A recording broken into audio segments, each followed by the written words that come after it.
Okay, the court will please come to order. We've got a quorum present. All of our court members are present. Do we have a bailiff here? Not yet, because No. we're not starting Okay. court But till all 9. the court, it's not, yeah, and it's all court members are not present. That's true. There's the order. There he is. All right, good point. Yeah, I'm just, what's his name? Ron, I'm the script reader, right? Yeah. All right, the court will come to order. There's a quorum present. We're missing one member, but she will be here. All legal notices have been posted and the court is duly called. Is there a motion to open court? So moved. Second.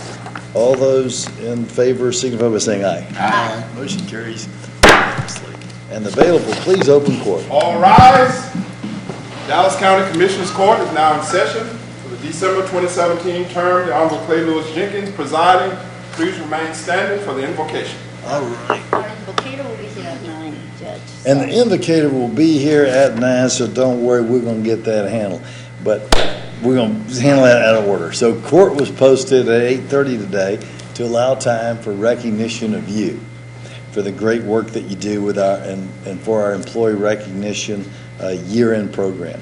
After its conclusion, we'll recess to allow y'all and your guests to leave before we continue the remainder of the posted agenda. Now, this morning, we're here to recognize the employees who've been singled out by their respective officials and department heads as Employees of the Month. One of these outstanding employees will be named Dallas County Employee of the Year. Hoo-wah! This is our 5th year in this program, and it keeps getting better and better.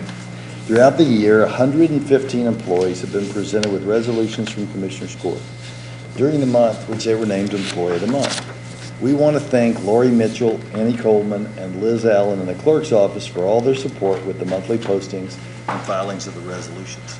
At this time, you want to tell me something? No. Okay. At this time, I saw, it looks like he wants to whisper something to me. No? You want to let everybody sit down? Let's sit Oh, down. yeah, y'all sit down. Thank you. That's where I was going. That's the whisper. I can tell, see, look, he wants to whisper. All right. At this time, and that's good too, because old Grandpa's eyes are having a hard time seeing this, so I'll get down closer to it. At this time, we'd like to recognize those employees by department. So it's a good thing you sat down, because now the script says, please stand as your name is called. And remain standing until we complete all the names in your department. In the auditor's office, Kim Peel. In the elections department, Debbie Jones. In the fire marshal's office, Doug Engel. In the Homeland Security office, Lisa Tatum. In the Justice of the Peace 1-2, Paulette Douglas. Security office, Cassandra Hamilton. In Information Technology, Gaston Lagbara, Alice Sweet, Trent Schultz, Ashley Arnold, Nathan Dillinger, Vicki Buchanan, John DeSantis, Cass Kanabati, Viral Purohit, Sirihari Sathe, and I'm sorry if I'm butchering anybody's names, Zawana Vena, Kumar Paruka, Tracy Newble, and Fani Saraswathama. And in the juvenile office, Natalie Gardner, Cynthia Wallace, Tarosha Allen, Sonetta Wilkins Gant, Chaka Hall, Vincent Coronado, James Downing, Shannon Wells, and Iris Medina. And in the Public Works office, Nathan Vega, Lynette Malloy, Hamid Baha, Stephen Henderson, Johannes Woldmichael Ukabay, Raymond Ray, and Tushar Solanki. And in the Sheriff's office, LaShawn Butler, George Salazar, Stephanie Burquin, Lieutenant Charles Klepelid, Tony Hernandez, Thomas Varghese, Sunila Zachariah, Donald Lynch, Edna Meja, Renessica Dunbar, Robert Adams, Keith Rose, Mantra Nelson, Francesca Christian, Monet Hughes, and Don Glenn. Also, Celissa Hurd and Marco Juarez. And in the Criminal Justice Department, Kimberly Cartwright, Abdullah Rahman Mohammed, Kenneth Carroll, Michael Laughlin, Laura Edmonds, Chad Hamill, Jeanette Webb, Carla Gilkey, Karen Zamora, Carol Langley Brewer, Barbara Pippins, Crystal McDowell, Tina Reyna, Veronica Vaughn, Sandra Sifford, Naomi Daniel, Deborah Clark, and Diane Coffey. And in Health and Human Services, Darla Spencer, Saleha Fahim, Daniel Arazia, Saleha Fahim again, Mario Garcia II, Thomas Lewis, Rudy Phillips, Tamara Scroggins, Larry Henderson, Dr. Edward Bannister, Rudolph Phillips, Ganesh Severamayar, Gerald Barnett, Rosa Garcia, Tanisha McCarroll, Robbie Bradfield, Robert Castle, Derek Wheeler, Thomas Lewis, Wendell Perkins, Michael Whitfield, Anthony Bonner, and Walter Smith. And in facilities, Roderick Sanders, Eric Taylor, Troy Smith, Kevin Pittner, Donald McKinney, and Clay Rutledge. In the tax office, Zataria Pirtle, Ronald Babineau II, Linda Beard, Elizabeth Need, Maria Gabi Morales, Michelle Henderson, Bonnie Mola, Wendy Baker, Laurie Motti, Anthony Kellum, Phyllis Jones, and Laketricia Merritt. Let's give all these employees a big hand.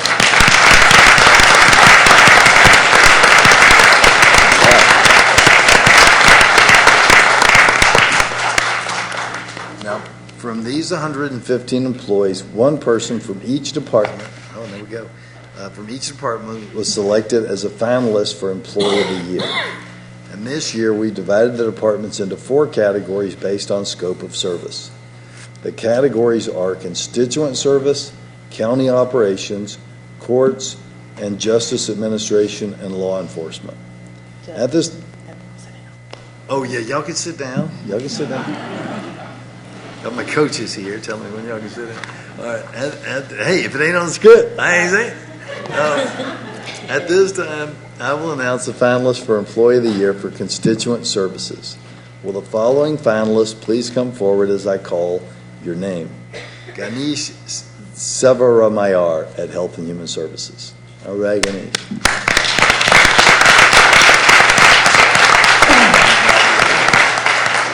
Lynette Malloy. Everybody give it up for Lynette.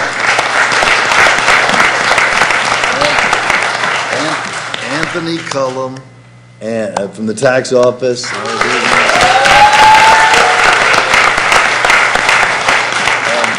Debbie Jones from elections. Right there to the party.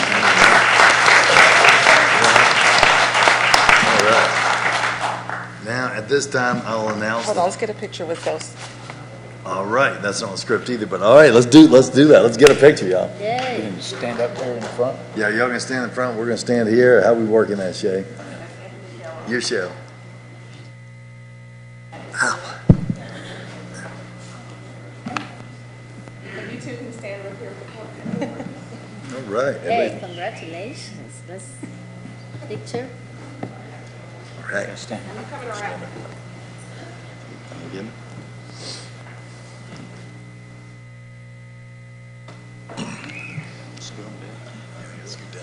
A little bit more over there. Toques cafeína.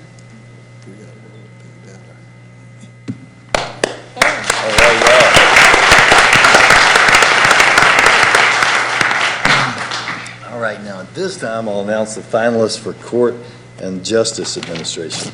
Will the following finalists please come forward as I call your name? Mike Laughlin. Mike Laughlin in the house? All right. Carol Langley Brewer.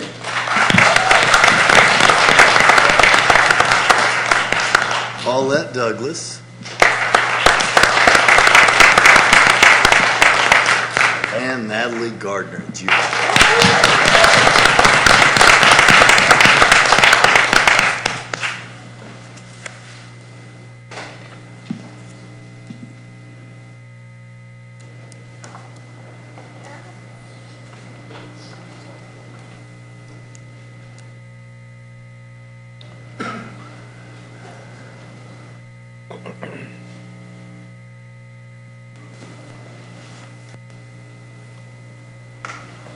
Picture? All right, picture time.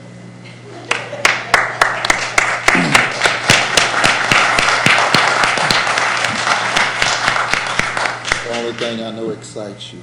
Oh, yeah, no, lots of things. Shiny objects, Shouting out. It. things that have bells on them, and just about anything. At this time, I will announce the finalists for Employee of the Year for law enforcement.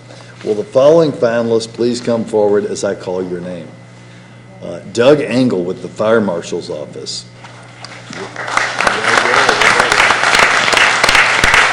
All right. Robert Adams with the Sheriff. There he is. And Thomas Varghese with the Sheriff.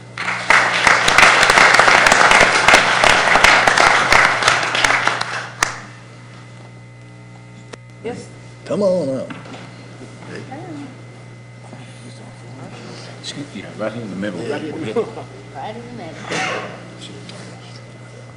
Like that. I'm gonna give it. There. Just, There you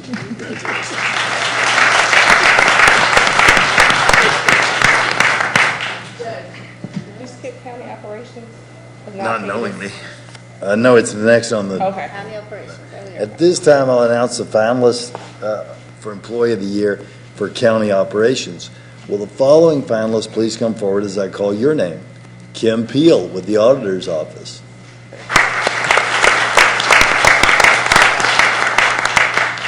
Eric Taylor Troy Smith with Facilities.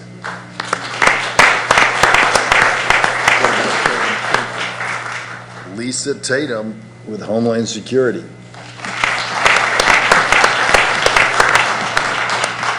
Trent Schultz with Information Technologies.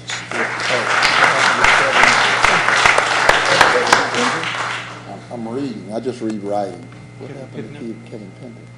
I don't know. He's not on the script, but did he get in the? Did he? Kevin's I just up want to here. make sure he's All not right. here. And, Come on up. Get. Way, we're gonna acknowledge him a little bit later. oh, okay. Yes. Okay. He was with his, Okay. yeah. All right. So let's get a picture then. Why don't y'all scoot down here in the middle and we'll get the seal thing. See which one it is.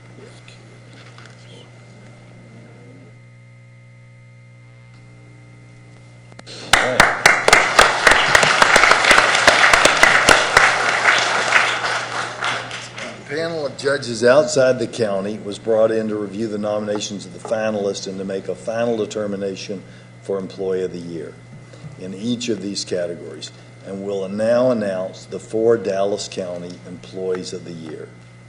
Our 2017 Employee of the Year for Constituent Services is Anthony Kellum of the Tag Zone.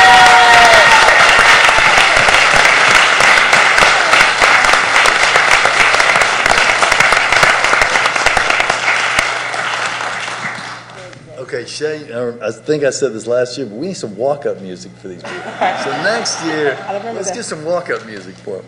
Okay, Anthony joined the Dallas County Tax Office in March 2013 as the lead representative in the Property Tax Division in the downtown office.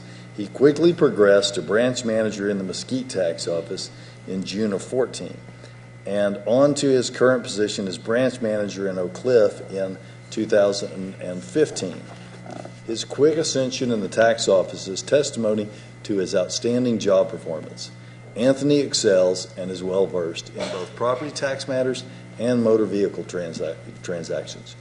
In his current position as a branch manager, Anthony is called upon each day to provide leadership and guidance to a staff of 15 customer service representatives and the citizens that appear for business at his office. Anthony keeps the staff uplifted with positivity and joyfulness. As an example, he creates positive and playful nicknames for each employee. I move adoption of this resolution recognizing Anthony Kellum as the Dallas County Employee for Constituent Services. Second on that? Second. All those in favor? Aye. Aye. Motion carries unanimously. Congratulations.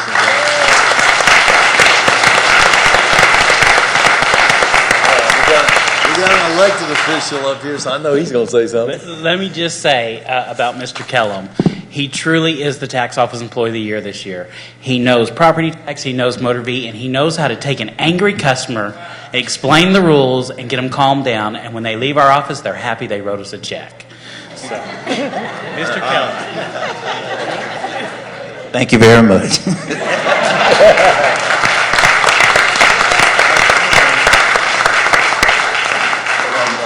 Congratulations. Thank you. We know with that building, it's a tough job.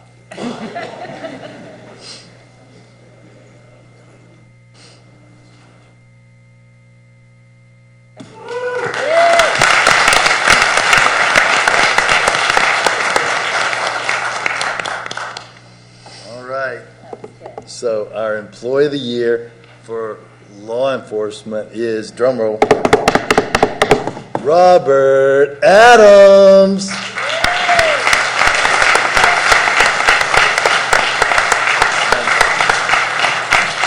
right. So he's back and he's brought a posse. Detention Service Officer Robert Adams. Come on up here. Or no, wait, somebody's going to say nice things about you after I say it. So back over there. Okay. Detention Service, or go anywhere you want to. You're the employee of the year. You go anywhere you damn want to. Detention Service Officer Robert Adams was hired into his current position in 1993. His current duties include maintaining institutional security and care, custody and control of the inmates in the facility. DSO Adams is responsible for delivering and picking up laundry to the jail facilities, including Henry Wade Juvenile Center, prompt and safely on the Class B commercial vehicle. And DSO Robert Adams comes to work with a positive attitude towards work and has a great rapport with his peers.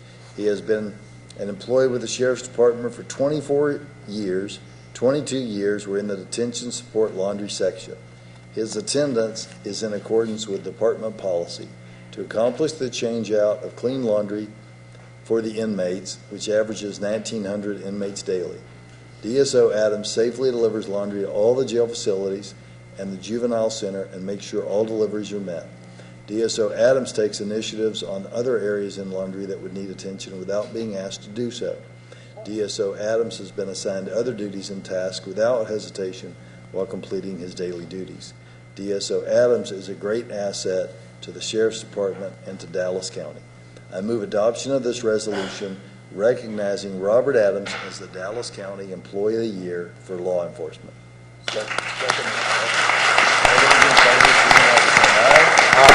Motion carries unanimously.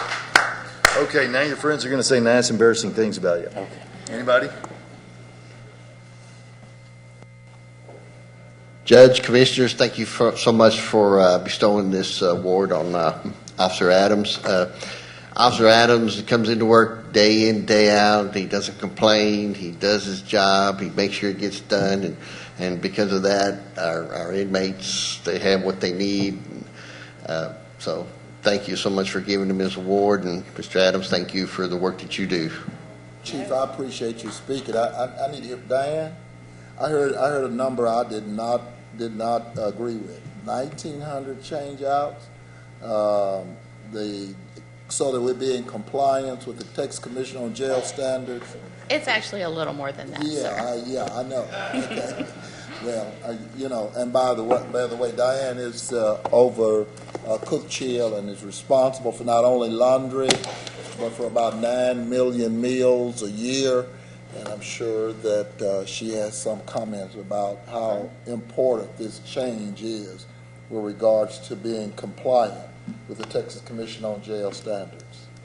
Yes, sir. And I'd like to give some credit here to Officer Adams. We've worked together at Cook Chill since I hired in a little over 23 years ago, and he has always been reliable, dependable, as Fred said, day in, day out.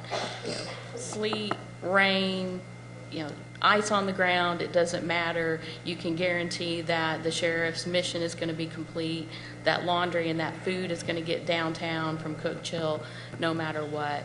And so I really appreciate not only his service to the county, his loyalty to the county, and also Officer Adams is, on a personal level, just a really, really good guy. All right. All right. Congratulations. Let's get that picture.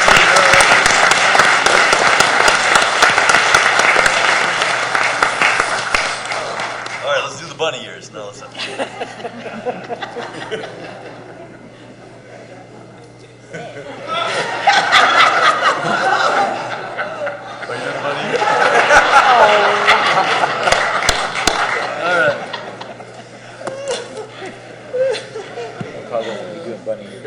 All right, good one. All right, so our 2017 Employee of the Year for Courts and Justice Administration is, drumroll, Natalie Gardner.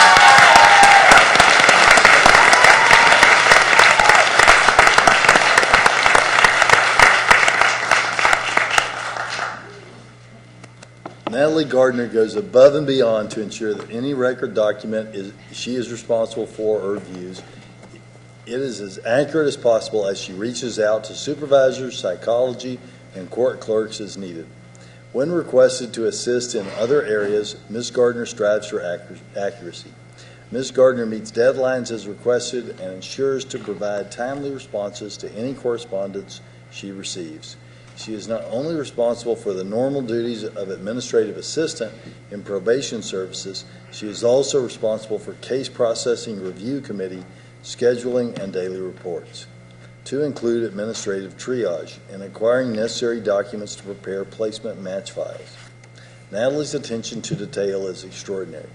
Any case that has passed her hands, you can assure that the court orders and any court documents are accurate. I move this adoption of this resolution, recognizing Natalie Gardner as the Dallas County Employee of the Year for Courts and Justice Administration. Second.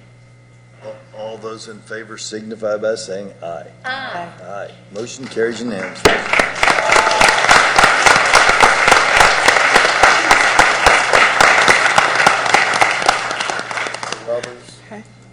Judge, Commissioners, just briefly, I'd like to say thank you so much, Natalie, for your 30-plus years of service to the department. On behalf of Dr. Smith and our department, I say thank you. And I thank you for the heart in which you have chosen to serve us. And that's the most important part of how you have chosen to serve. We appreciate it. I would really like to have Ms. Probst come up and just attest to how you've done that on a daily basis. I think she could do that best. Natalie's been with the department for 33 years. She is a vital piece in our probation services division. She really helps in all areas. She helps speed the court process along. She ensures that our youth go to placement in a timely manner by making sure the court orders are okay. And she keeps us all in the right direction. And she's just an integral and fantastic part, and her hard work and dedication are a testament to the department's philosophy of youth first.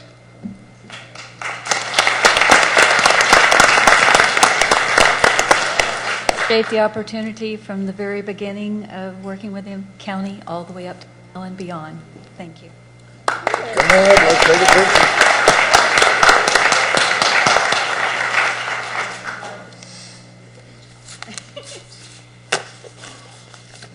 Congratulations. Congratulations. Thank you, Natalie.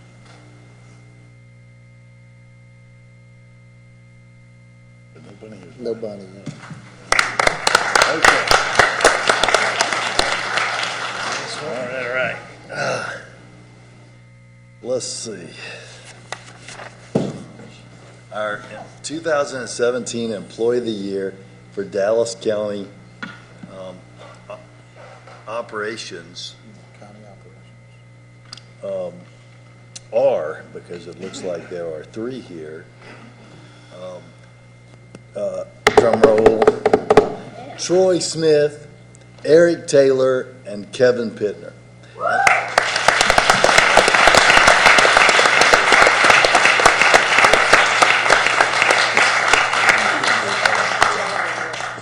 And it's with a heavy heart that we announce the passing of Kevin Pittner. Now, these three gentlemen worked together on a project that saved the county nearly $1 million. During operations at the Gil Hernandez Medical Center located in the North Jail Tower, it was discovered that during construction, the floor drains were installed incorrectly. Because of this, water was allowed to escape the drain assembly and flood the space below the shower. Facilities received a quote for repairs that totaled $998,809 to repair 220 drain assemblies.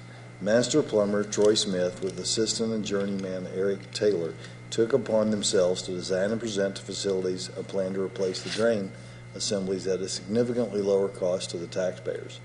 Working with the plumbing team, Kevin coordinated with the Sheriff's Department access to the single cells in the medical facility so that the drains could be repaired. Kevin also developed a work schedule for the technicians needed to assist the plumbers. Starting the project in January of 17, Troy has supervised the team and all the drains have been repaired. Completing this project in-house saved Dallas County taxpayers $958,207. At the time of his passing, Kevin was unaware that he and his colleagues, Eric and Troy, were being considered for Employee of the Year.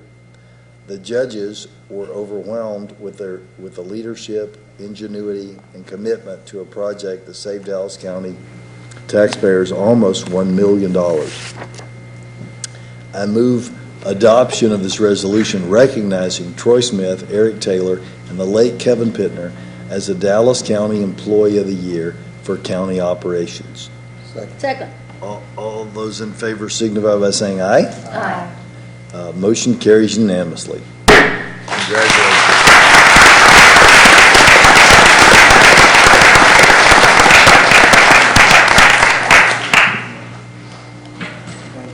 Thank you. Let's take I think now your department head may want to say embarrassing things about you, and then we'll take a picture. Thank you so much for this recognition.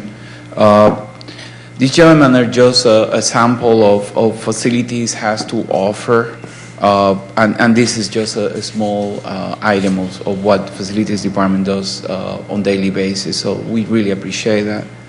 The one thing, obviously, Troy and Eric, they've been outstanding in this example. But I wanted to mention Kevin Pittner. Earlier this month, we lost a friend, an outstanding human being. And we were able to share some of that with their family earlier this week. So it was a tough one, but it is recognition.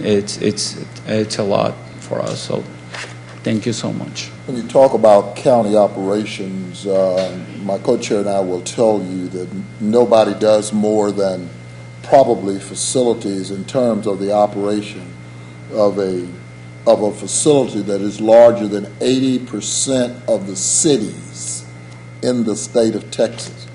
One of the concerns has always been with Gil Hernandez and that unit is because Parkland has to have JCO compliance. They never wanted the jail to be part of their medical outreach. JCO, the Joint Commission operation, inspects it just like they inspect Parkland. Regardless of what the Texas Commission on Jail Standards does, JCO deals with the infirmary unit. And so I really want to thank not only these gentlemen, but as our last inspection talked about, that jail is beginning to be challenged with regards to just basic maintenance operation. Parts are no longer. I think this morning about 3:30 they were talking about a Coast Guard cutter in our fleet that is now having to go on eBay to get computer parts to deal with. Our Coast Guard cutter. And therefore, when they leave port with 1 year's worth of food supply just in case they break down. We're not in too dissimilar a position with regards to that jail. And as the last time they talked about us with locks and springs, and these guys retrofit a number of parts that we could no longer acquire. And so our hats are off to you. You guys saved $1 million, but you've saved a lot more than that over the course of the year. But there's also innovation that comes that with the department that we're doing to bring it to the point, Commissioner, where we are doing, taking care of very obsolete equipment. So with that being said, thank you all, and we will continue to upgrade and more importantly, put money in buildings that we need to put money so we can reduce the fair maintenance as well. So thank you so much, Mr. Castro. Thank you and congratulations. Thank you so much.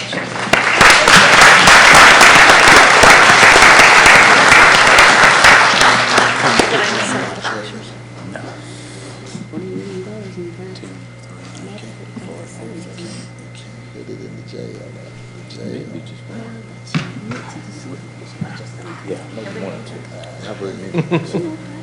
Congratulations, Joe.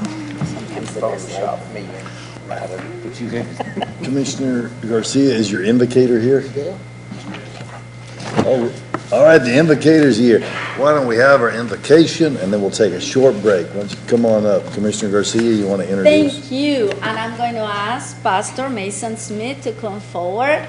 Thank you for being here with us this morning. Pastor Smith was not born in Texas. He was born in New Jersey. But he got to Texas as fast as he could. He and his wife, Gail, are graduates of Trinity University from San Antonio, Texas. They fell in love at Trinity and married during the summer of their junior year and have been married for 40 years. Pastor Smith earned a degree in business administration. His career was split between self-employment and working for various Fortune 500 companies in management positions. For Pastor Smith, meeting the needs of people is the passion of his life. He has served in many church volunteer roles, including community care, counselor, mentor, mission director, and benevolence coordinator. And his wife, Gail, is an accomplished artist who loves to pour her life into her students. Pastor Smith and his wife reside in Richardson and have 2 grown daughters, Felicia and Jacqueline, and 3 grandchildren, Abri, Mia, Asa, all of them girls. Thank you for being here with us, Pastor, and thank you for everything you do in our community. Thank you for the warm introduction. Bienvenidos a todos mis amigos de Nueva Jersey. Good morning, everybody. Bow with me in prayer, please. Heavenly Father, we thank you for another day of life. We thank you for this rain. Father, we live in tumultuous times, and in tumultuous times we need strong leaders. Father, we thank you for these men and women that are on this council. We thank you for the fact that they are strong leaders. Leaders, when they accept that role, put a target on their back. They're open to criticism. They have to analyze very difficult details and then make decisions that is in the best interest of the entire public. Father, as people, we need strong leaders, so we thank you for the leaders that we have. We ask that we would pray for them, that we would support them. We ask that you would grant them wisdom and discernment to make the best possible decisions for the constituency. And Father, as followers, we pray that we would follow our leaders. And if we have a problem or an issue, help us to be a part of the solution. So Father, we commit this day and this commissioner's court to you. Ask for your leadership and your guidance and your blessing upon it. In the name of Christ we pray. Amen. Amen. Thank you. And again, we want to congratulate all of you. It is such an honor for us to work with great people like you. So we're going to take a short recess to allow those of you who would like to get out of here. And anybody that wants to stay is more than welcome to do that. We won't be seeing most of you before the Christmas holiday break, so we wish everybody a super holidays. Feliz Navidad. Merry Christmas. And Merry Christmas to you. And a happy. What we like, something pumped up. Man. Pumped up. Yeah. So Shay, Commissioner, next year. There's an employee who wants to get one Wants more the picture. walk-up music.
Start making your way to seats.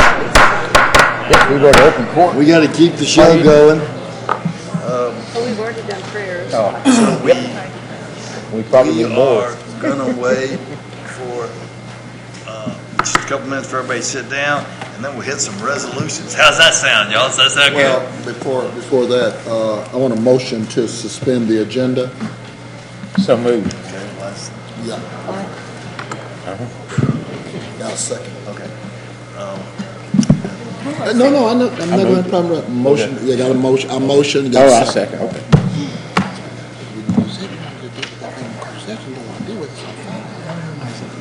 Oh, okay, sure. All right, all those in favor signify by saying aye. All right, motion carries. All right, now we've got some resolutions today, and I believe, Dr. Daniel, you have the first three, right? I do, All right. and I'm so proud because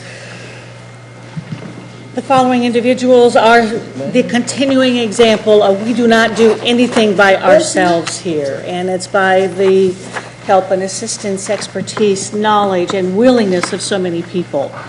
In particular, we will start off with Harold Bud Snodgrass. Whereas the Dallas County, is Mr. Snodgrass here? Please come forward. And I know that you have a couple of other people who would love to stand with you. And whereas the Dallas County Commissioners Court wishes to congratulate Bud Snodgrass on his retirement after 28 years of long and faithful service to Dallas County. And whereas Mr. Snodgrass has been a valued member of the Public Works team in the delivery of dozens of Dallas County bond and major capital improvement projects. He resolved challenges and issues in the field, which resulted in the completion of superior transportation projects for the residents of Dallas County. And whereas Bud always kept project managers well informed and often provided recommendations based on his knowledge and common sense, which were critical to expediting efficient construction solutions.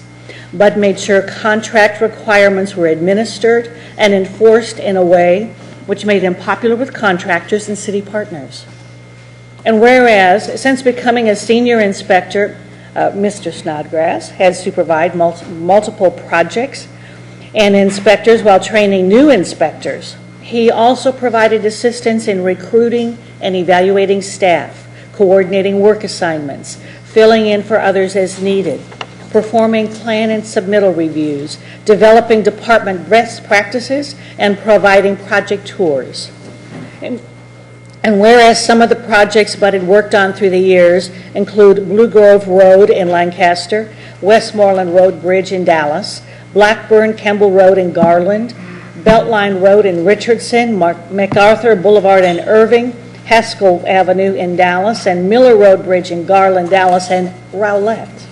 Now therefore be it resolved that the Dallas County Commissioners Court does hereby extend its sincere appreciation to Bud Snodgrass for his many years of service to Public Works, project stakeholders, and the residents of Dallas County by helping to provide safe, economical, and high-functioning capital improvement projects while maintaining the partner principles of trust, commitment, and shared vision. We wish Bud a happy and joyful retirement. And I so move. Second. All those in favor signify by saying aye. Aye. All, any opposed? Motion carries unanimously. And I have a sneaking suspicion that our Director of Public Works wants to say a few words. Yes, and just really appreciate this opportunity to recognize our inspection team, and especially Bud Snodgrass here. Bud is truly, I would say, we were at one point when I was first here, I would say we had over 100 years of experience with all of our inspectors, but that's dwindling now. I mean, the hard-nosed inspector who's been around like Bud, who has 30 years experience, we're seeing that link basically really slow down a lot. And again, Bud's been able to help train many of our inspectors lately, and that's very important, especially with all the project delivery that we need to do on all of our major capital improvement projects. So with that, I'll turn this over to Bud. Appreciate the opportunity. I've always enjoyed my years here at Dallas County and looking forward to relaxing and taking care of the grandkids now. Amen to that. Well, Bud, you want to introduce your wife? My wife, Darlene. Okay. She makes me behave now. Well, I just want to say, Bud, you know, they mentioned Miller Road Bridge, but also Marsh Lane Bridge. You know, so I just want to say thank you for all that you've given back to the county. And the job that you've done has been excellent, so thank you very much. And I wish you the very best in retirement. Hopefully you can stay retired. Well, I think Ms. Blair said it best. That kind of experience, intellectual capital, is hard to replace and is very valuable. And I guess I've seen you all of these 33 years, Bud. And so thank you. Thank you for your service. Most definitely, it's the teamwork that you show, and thank you for being the family and the team that does help this larger team do what it needs to do. Appreciate you.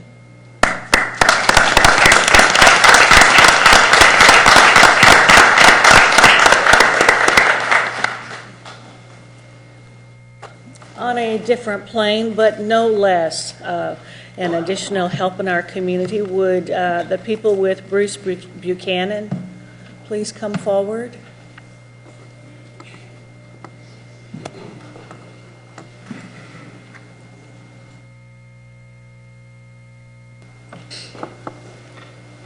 Whereas the Dallas County Commissioners Court strives to recognize individuals who have made a significant contribution to the health and well-being of the community, and whereas the good Reverend Bruce Buchanan, Associate Pastor for Community Ministries at First Presbyterian Church of Dallas, and Executive Director of the Stewpot, a resource center for the homeless, has faithfully yet humbly served his community for over 30 years to help advocate and provide services that will forever impact lives.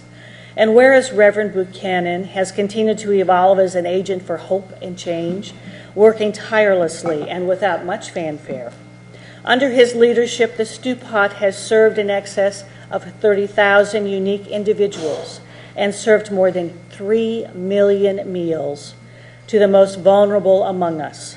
And whereas Reverend Buchanan started with the Stewpot in May of 1987, where he has developed resources to meet the daily essential needs of the homeless, Reverend Buchanan has also met some of the not-so-obvious needs of the community, such as keeping an oil can in his office to help clients in wheelchairs maintain their wheelchairs. He has even been known to shop at garage sales for wedding rings for those clients whose weddings he had officiated. And whereas Reverend Buchanan has also fostered a passion for hope through many creative and empowering programs and opportunities, including the Stewpot Dental Clinic, the Stewpot Identification Program, annual talent contests, community ministry scholarship program, community concerts, the Stewpot Community Court for the Homeless, community voicemail, Second Chance Cafe, English as a second language classes, and drum roll, and Encore Park. He has provided an opportunity for his friends and clients to develop their own unique gifts, as well as support themselves through the Stewpot Art Program. And whereas upon retirement, Reverend Dr. Bruce Buchanan will continue to indulge in his love for art and travel next to his partner and companion for almost 40 years, Carol J. Adams. Now, therefore, be it resolved, the Dallas County Commissioners Court recognizes that Reverend Dr. Bruce Buchanan's commitment is without equal, and his servant heart has inspired many individuals and organizations to follow his lead. And I so move. Second. Those in favor signify by saying aye. Aye. Any opposed? Motion carries unanimously. Good Reverend Buchanan, would you like to say a few words? Judge and Commissioners, fellow residents, I want to thank you very much for this honor. It has been a blessing for me, and I truly believe that and feel that. and glad that the community of this county has so enabled us to do all those things. And I want to announce I've got a number of those wedding rings still left, and I'm running a special to the end of the year. If you want to get married, we have a special stew pot special, getting married. Thank you very much for the people that have worked together on the homeless community court, which has truly changed the lives of thousands and really broken up a log jam and helped people get back on track. Thank you very much. And Judge Snyder, would you like to say a couple Yes, words? yes. Very, very briefly, the homeless court, the stew pot is an event that we hold annually and hopefully biannually, but a partnership between the Justice of the Peace Courts in Dallas County, the homeless community, the nonprofits, the community of faith. We've got law enforcement, we've got the courts and the district attorney's office all working together. Bruce had really no interest in help to try to quantify how much money would save the county. Over the last 17 years that I've been working with these folks, it's in excess of a couple $100,000 at least, the folks that would have been arrested, incarcerated, and instead, Bruce has provided an opportunity for them to clear their records. The homeless court, they are assessed community service hours. They complete them that day. They can then get their IDs and get plugged back into society. He and his staff have been completely supportive. And every one of these folks that are standing behind me here has invested a lot of time and a lot of energy and money of their own some to make this happen. And I know Bruce wanted to share that with them as well.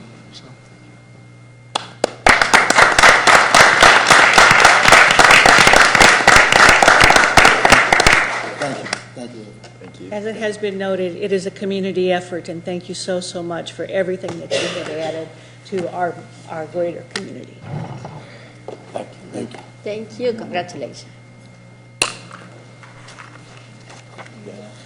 And I've got one more because it is also important to recognize people who have contributed to the community. And for those who are here to recognize Ruth Collins Sharp Altshuler, would you please come forward?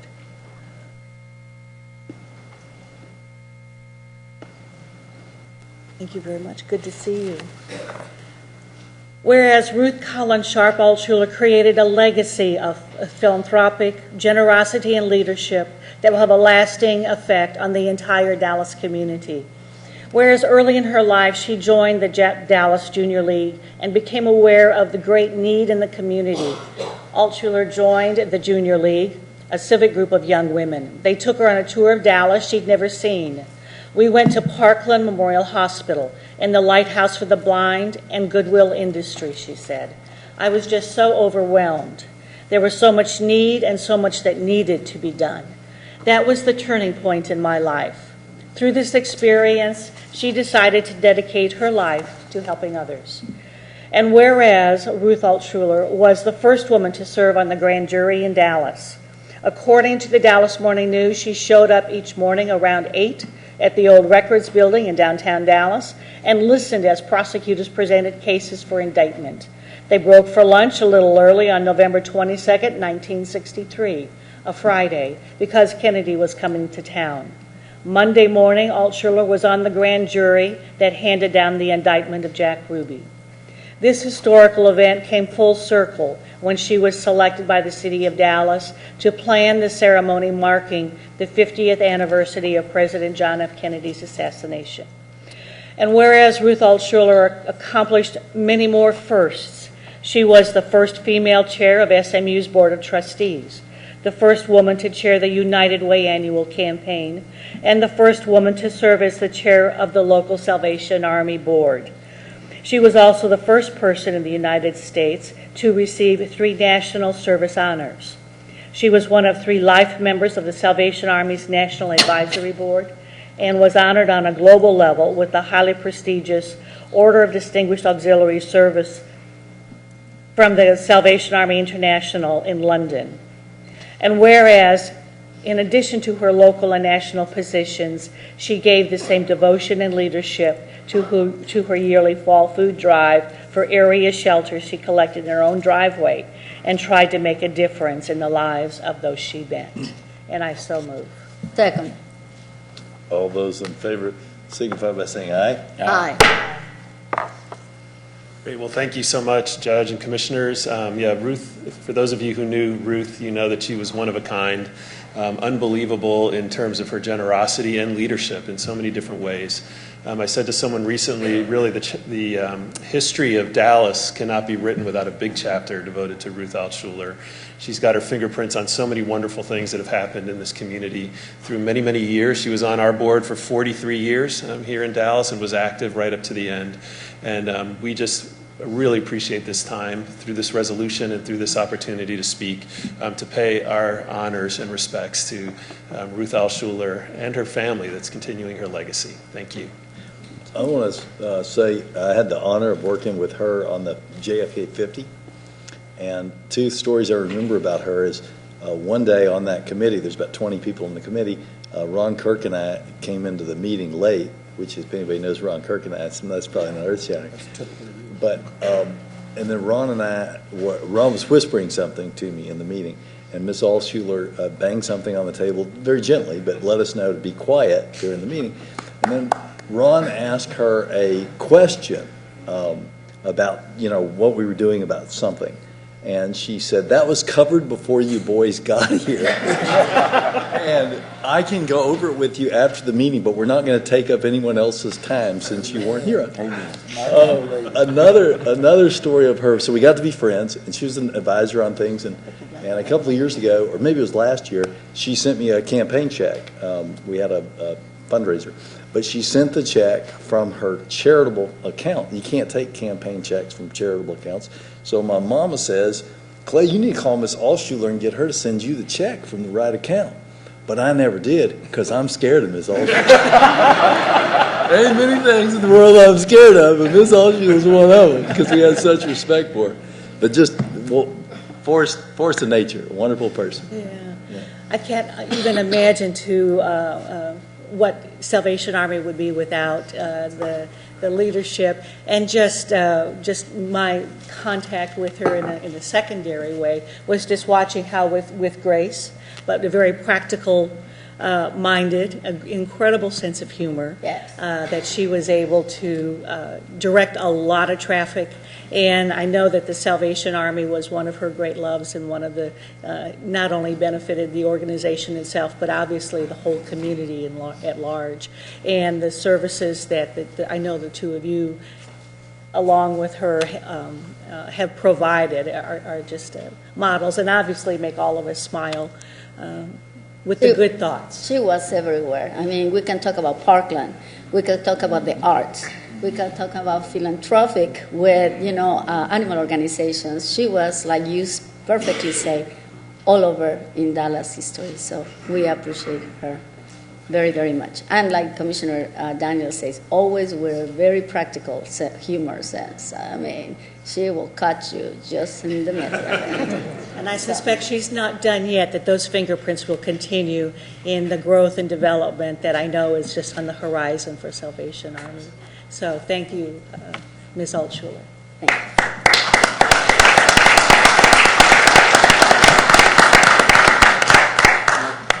you. Is Gwen Thomas available? Okay, come forward with your delegation, Ms. Thomas. And whereas the Dallas County Commissioners Court takes special notice where an individual has given long and faithful service to Dallas County. And whereas Gwen Thomas began her Dallas County career on September the 16th, 1982 as a clerk in the County Clerk's Civil Division. And whereas Gwen quickly demonstrated herself to be an asset and was promoted within the division. And whereas Gwen's next promotion occurred on May the 1st, 1985, when she departed from the County Clerk Civil Division to become a Supervisor 1 for the County Clerk's Criminal Division. And whereas her strong work ethic, leadership qualities, and desire for continuous growth guided her back to the County Clerk Civil, where she will serve as the intake process support supervisor until December the 31st, 2017. And whereas Gwen has been relentless in her performing her assignments with an internal integrity that displays externally as high a commitment to presentation, accuracy, efficiency, and customer satisfaction.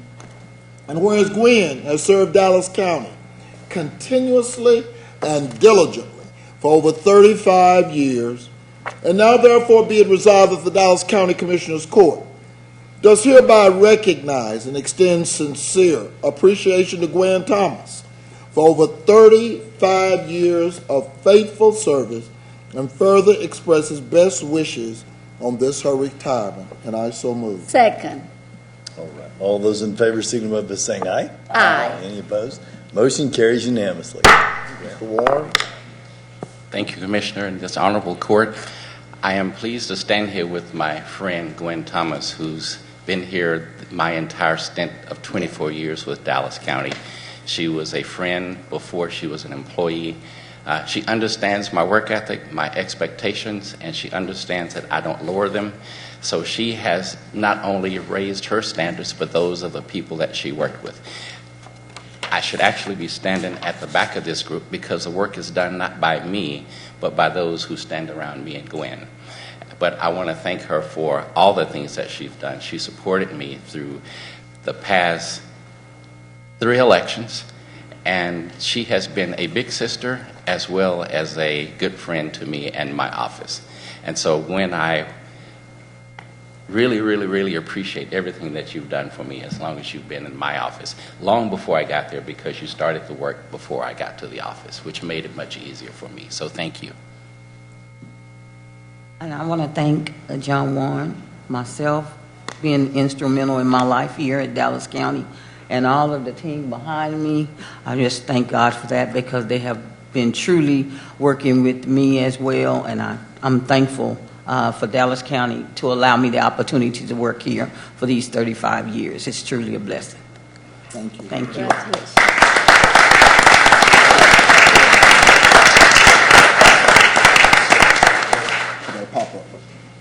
I'm going to ask Michael Grace, Marnice Elder, Clifton Miller, the group to come forward, please. Pop up, yeah, that's what I said. I wasn't going to put it out there so he'd know. Whereas on November 15th, 2016, the Dallas County Commissioners Court created a Department of Unincorporated Area Services to help improve the coordination of unincorporated area activities, streamline the permitting process for the public, and evaluate the enforcement of county policies and regulations, as well as to improve unincorporated area living conditions. And whereas shortly thereafter, Michael Grace was hired to become the first director of this new department. And whereas the Greater Dallas Planning Council, which was created in 1946, is the oldest Dallas area civic organization that focuses on regional growth issues. And whereas this longstanding distinguished organization recently held its annual awards function and bestowed its 2017 President's Award to one Michael Grace for his tireless work, quiet professionalism, and the many contributions that he has given to the GDPC.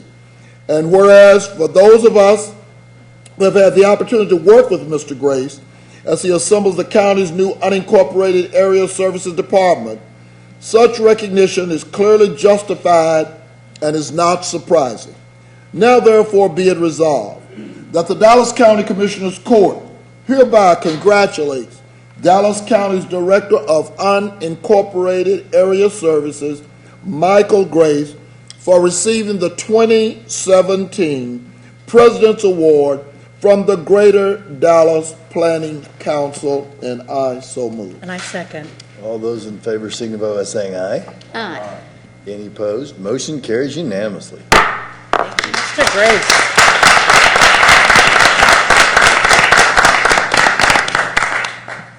I'm very humbled and appreciative for that recognition, and I'm blessed to have the opportunity to serve the Greater Dallas Planning Council and look forward to building that relationship and possible partnerships between the Greater Dallas Planning Council and other organizations and Dallas County and bring that same work ethic here. Thank you. And I want to Do you want to recognize the people that are with you, Mr. Grace? Well, Mr. Miller, Clifton Miller is here and is part of the Greater Dallas Planning Council, excuse me, and had advised us because Mr. Grace had said nothing. We had no clue.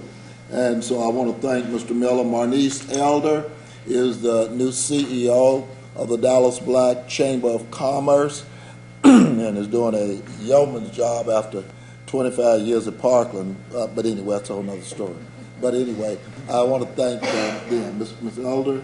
If I may, and Commissioner, thank you so much for those acknowledgments, but I have to tell you, leadership like Michael's is tremendous, certainly for you all, but as stewards of our community, the Dallas Black Chamber truly, truly appreciates the recognition of leadership at this level, and I'm really glad that I was here to witness this morning. And Michael, anything the Chamber can do to continue to help you be successful, please know we're here for that. Thank you for everything. Briefly, Commissioner Wright, and to the court, Michael probably hasn't told you either that he's a member of the 2017 Texas Lyceum class, which in and of itself is a major accomplishment.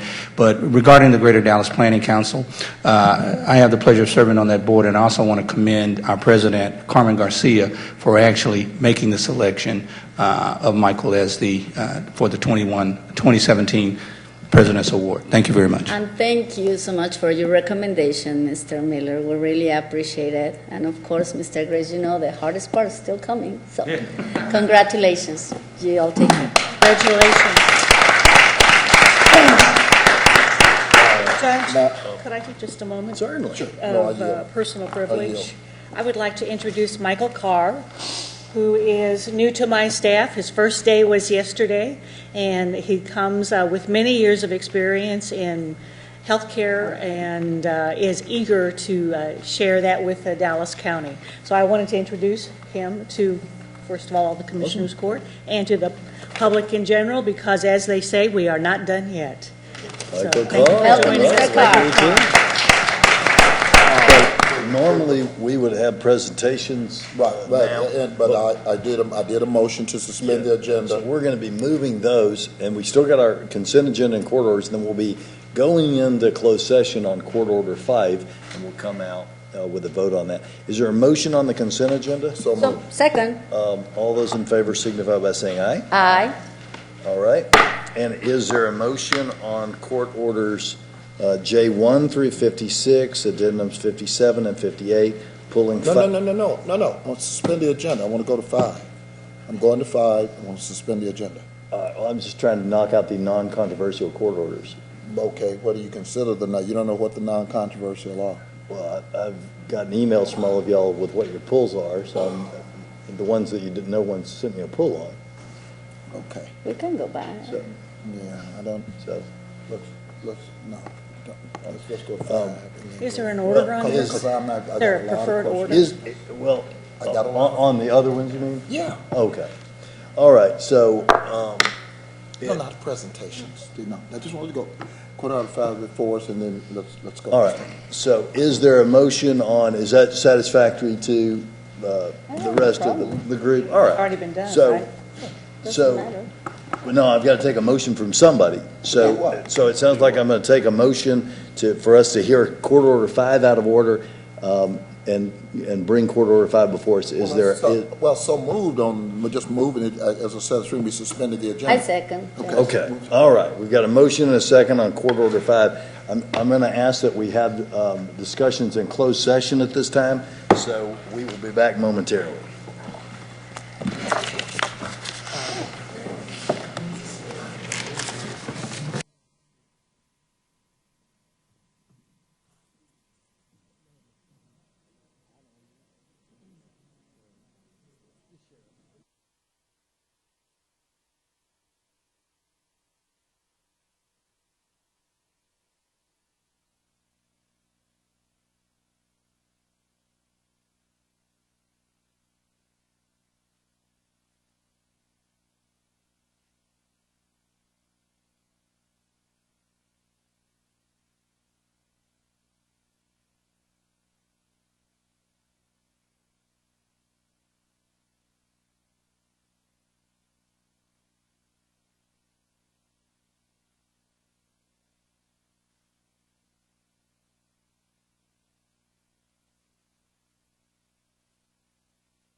right, if everyone will be seated, we're back in session.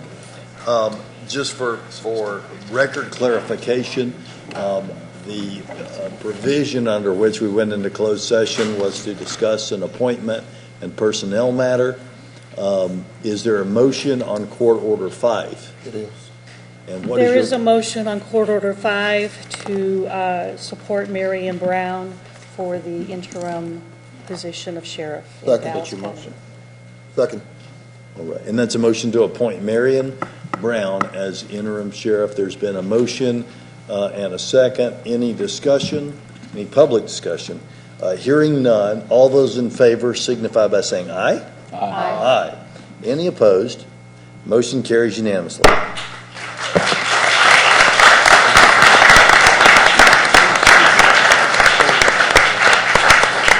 Marion, or I should say sheriff. When does she get sworn in? Interim sheriff. Soon to be sheriff? Do you have any, you want to say anywhere? I don't put you on the spot. When? I don't think we could. Let's make it effective January. No, you can't. Let's, from the DA's office, can you tell us about the actual date of swearing in? Let's see, let me check this real quick. I think her term.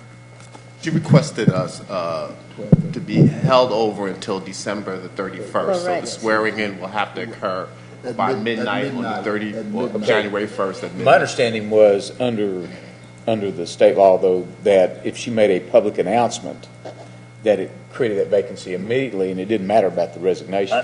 I can do that one because I actually wrote some of that as a clerk in the 80s. So when she makes a public announcement or files for an office, then she effectively resigns and she becomes a holdover.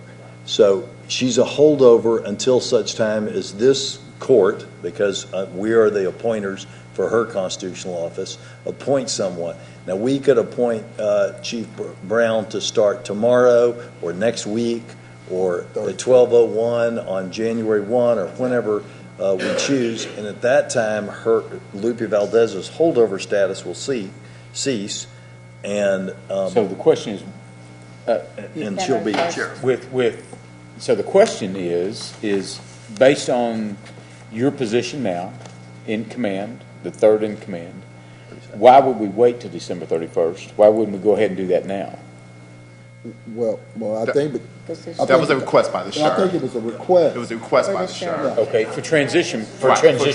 transition purposes.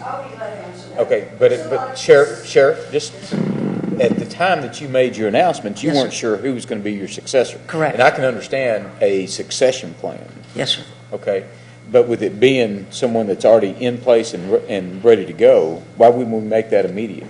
There's plenty of transition issues that need to be taken care of. Okay. I don't know if you're aware of all this stuff that's going on in the Sheriff's Department.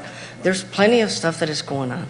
And there's a transition period that we need to do to have her come in and be knowledgeable, or anybody else be knowledgeable about everything that's going on. And we have no problem at all. With Yeah, that. and I think that's legitimate. Your resignation is December 31st, Sheriff? Yeah. Well. Was effective December 31st. She became a holdover when she immediately. Right.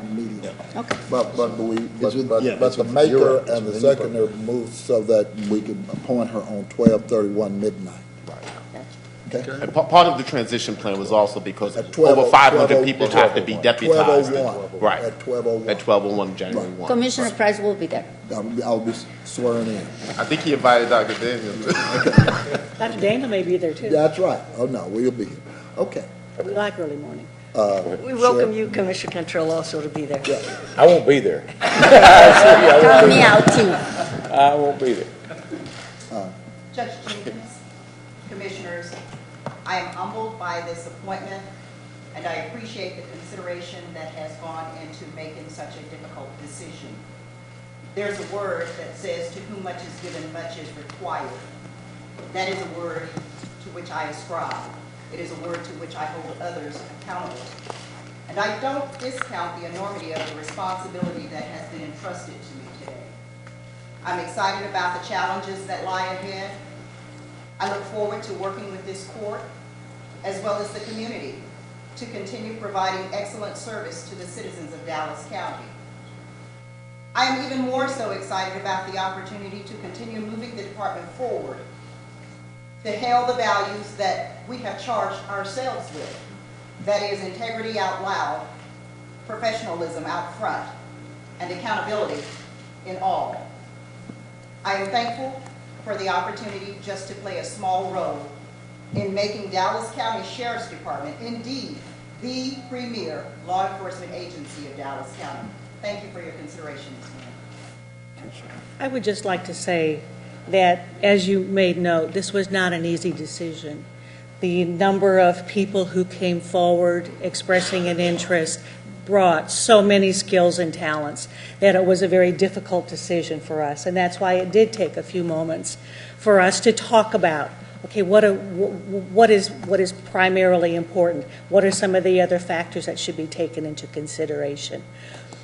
It was not easy by any stretch of the imagination, and I sincerely thank other people who are very interested in keeping Dallas County the premier law enforcement agency in the area and across the country, as has been noted a number of times. And that appreciation, I know, it will go on, because we're not going anywhere. And that the work will go on, and that, as you can see with the number of people standing there, it is not something that anyone does by themselves, and the support from a lot of people will make that continuing effort a reality. So let's see what happens, and thank you very much for being available and for the support that is there also. Sheriff and former sheriff, y'all are going to stay for the rest of the agenda, correct? Thank you very much. All right, thank you. And even in the executive session. Oh, good deal. Okay, thank you. On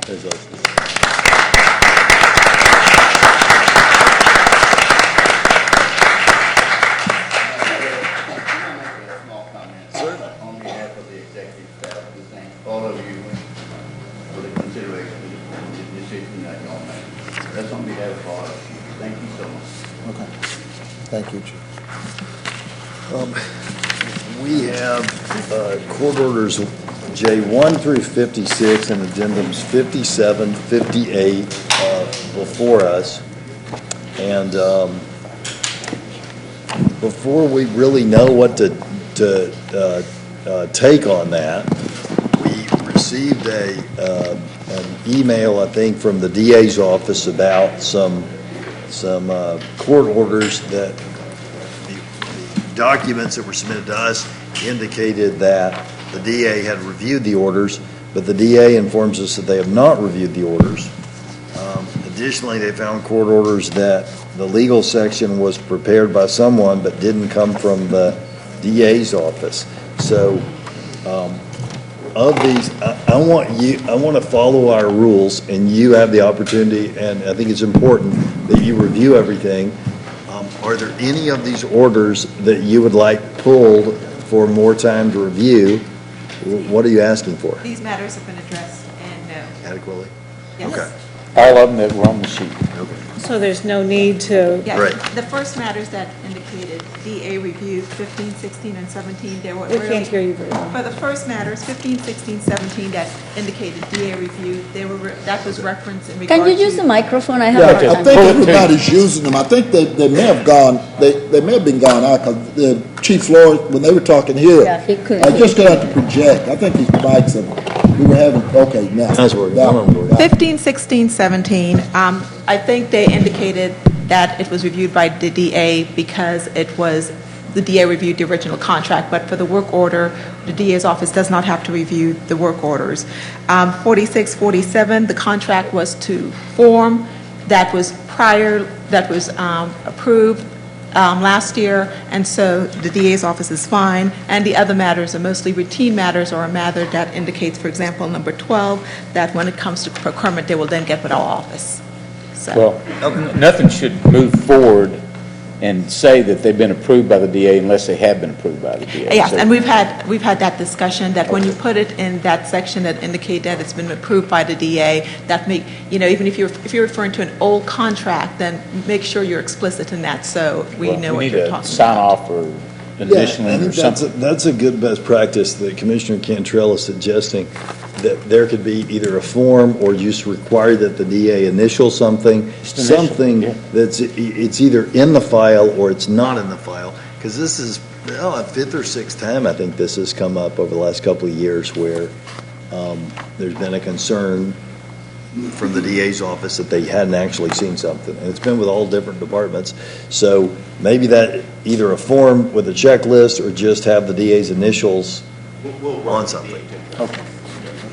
But for today, that sounds like that's all covered. So we've got court orders J1 through 56, addendums 57 and 58, pulling 41 for 2 weeks, and the judges. Wait a minute. Why are we pulling 41?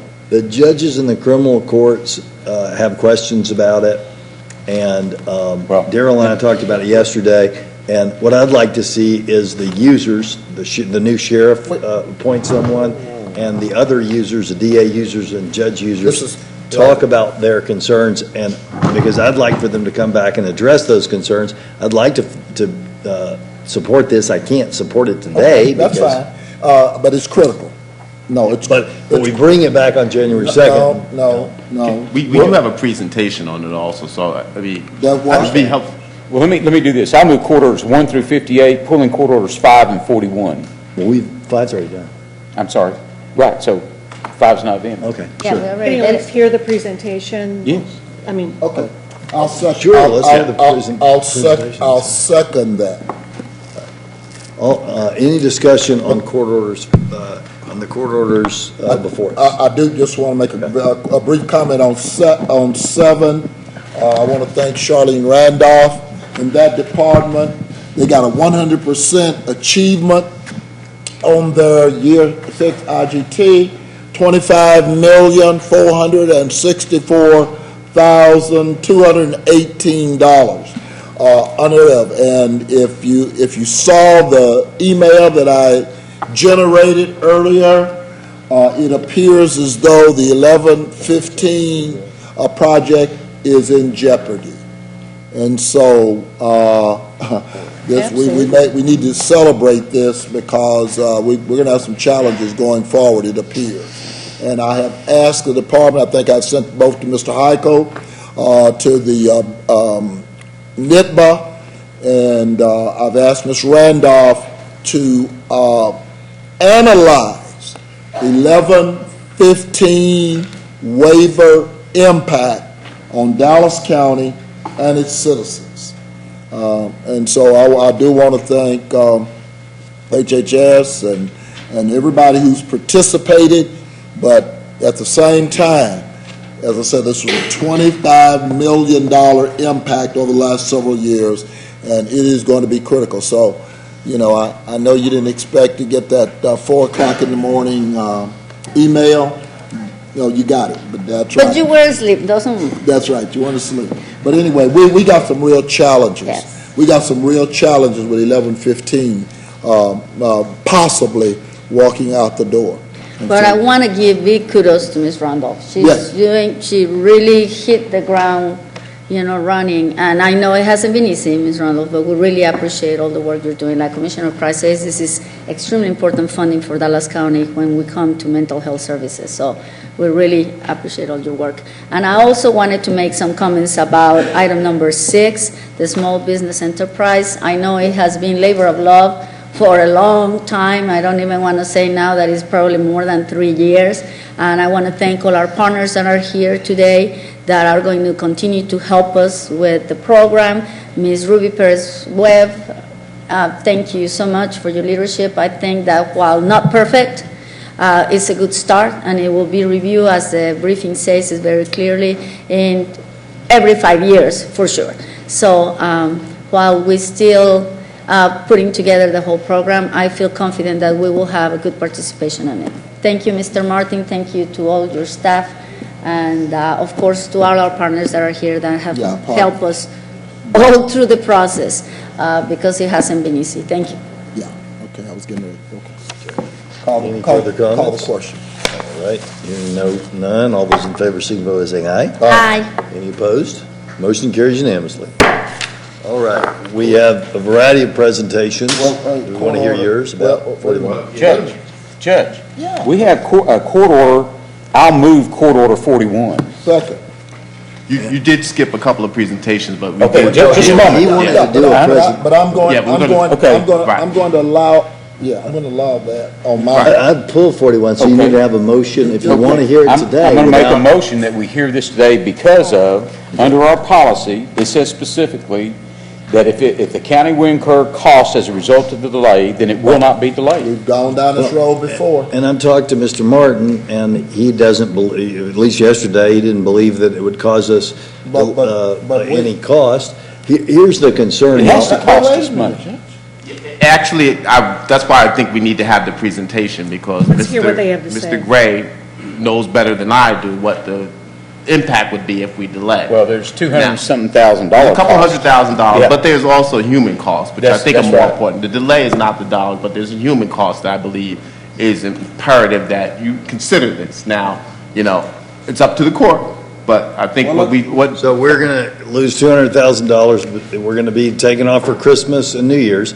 We would come back and vote on this with the possibility that it could not be a bare majority and another political vote, but we could actually get people in a room and resolve some of No, these but part of differences. it, part of it is people making personnel decisions, making job decisions at the beginning That of will the affect our year. projects. And we are in So voting on this jeopardy on of December losing 2nd is personnel. what we're talking about. Well, what I think you should do is hear the presentation. Where's the second? One or the other.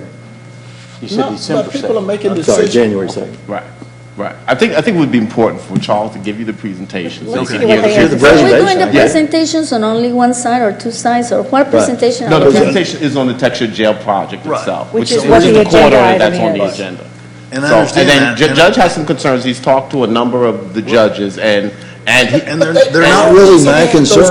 concerns. Okay, so The- is the project important? But the concerns are not my concerns, they're end-user concerns. So I'd like for the end users and the tax share folks to sit down and see if some of these things are just a misunderstanding. Because what I want to hear. Well, the sheriff is here, and the new sheriff, the former sheriff and the new sheriff is here. and the And end they're both users. supportive, and Right. this is the Right. jail This- management Right. piece. End users are the jail. That's right. So that's, Sheriff, are you here? Jail product. Right on up. This is a Right. jail. You So I want end think users? it's- I'm going to give you an end user. The main end user, right here. This is a jail project. Well, why don't we hear the presentation and then We can hear the presentation, But but the end user. But- I but thought you wanted to hear he the said end end user. we can It's a hear from jail her, we can hear product. anybody you But want to they hear haven't from. used it yet. But the people who have concerns aren't here today, these judges aren't here today. The jail piece, though. This is It's the a jail. jail product, Judge. It's the criminal courts that work with the jails. What do you? I don't think the sheriff was vocal when they were talking about the courts project, because that's the judges. Right, And they shouldn't be vocal when they're talking about the jail piece, which should be the sheriff. that's right. Okay. I'm not sure That- where you're heading, but- Commissioner, but- but we have worked with the courts since I've started. No, okay. No. But you're not saying as an end user, you didn't like the courts because da-da-da-da. Just like, I don't think the judges should be here saying, we don't like the jail piece because of da-da-da-da. You know the jail piece. Yes, sir. Sheriff, if you feel comfortable wading into an issue, you've got the criminal court judges who have concerns and others who have concerns. You've got folks who like a process, folks who say it costs way too much. If you're fully versed in that and want to wade in. Sir, in we have been right there with the judges all along the way. Somebody from my team has been there for almost every decision that was made. We meet with them. I'm trying to tell you, there's 50, 60 things that happen a day, and our officers and our chiefs are in there with them. So whatever We're they talking decide to about- do, we're going to help them. We're But talking the about- gentleman that you designated, that to talk about working with this jail project, and we met. Yes. We have met. Yes, yes. And we're fine, and we're moving forward. Yes, sir. And they want to move forward. Yes, sir. Okay. We have a lieutenant that's going to be, he's been working with them the whole time, so we're going to move right along. Yeah. And you feel confident about this? Yes, sir. And would you have a problem with visiting with the judges who have concerns over the next 2 weeks so that we can see if we can resolve those? Ain't nothing to resolve. Okay, ain't nothing to resolve. Do you want to hear the presentation or not? Thank you, Sheriff. I'm happy to hear the presentation. Okay. I really do. Charles, come on up.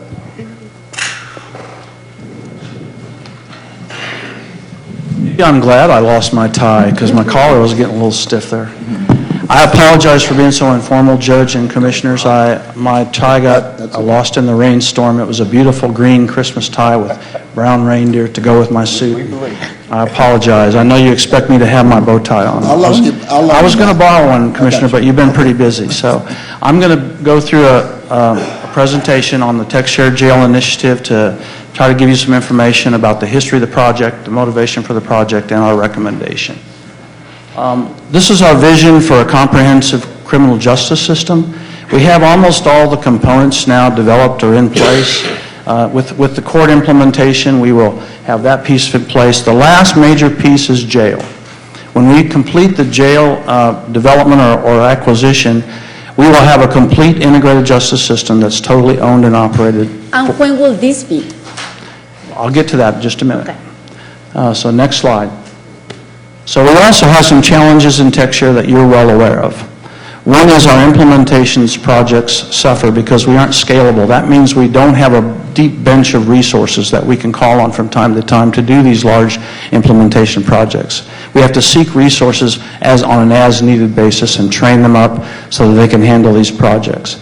That's what I mean by scalable. It's not the software, it's our resources. Our programmers are stable, our BAs are stable, but our implementation resources are weak, as you know.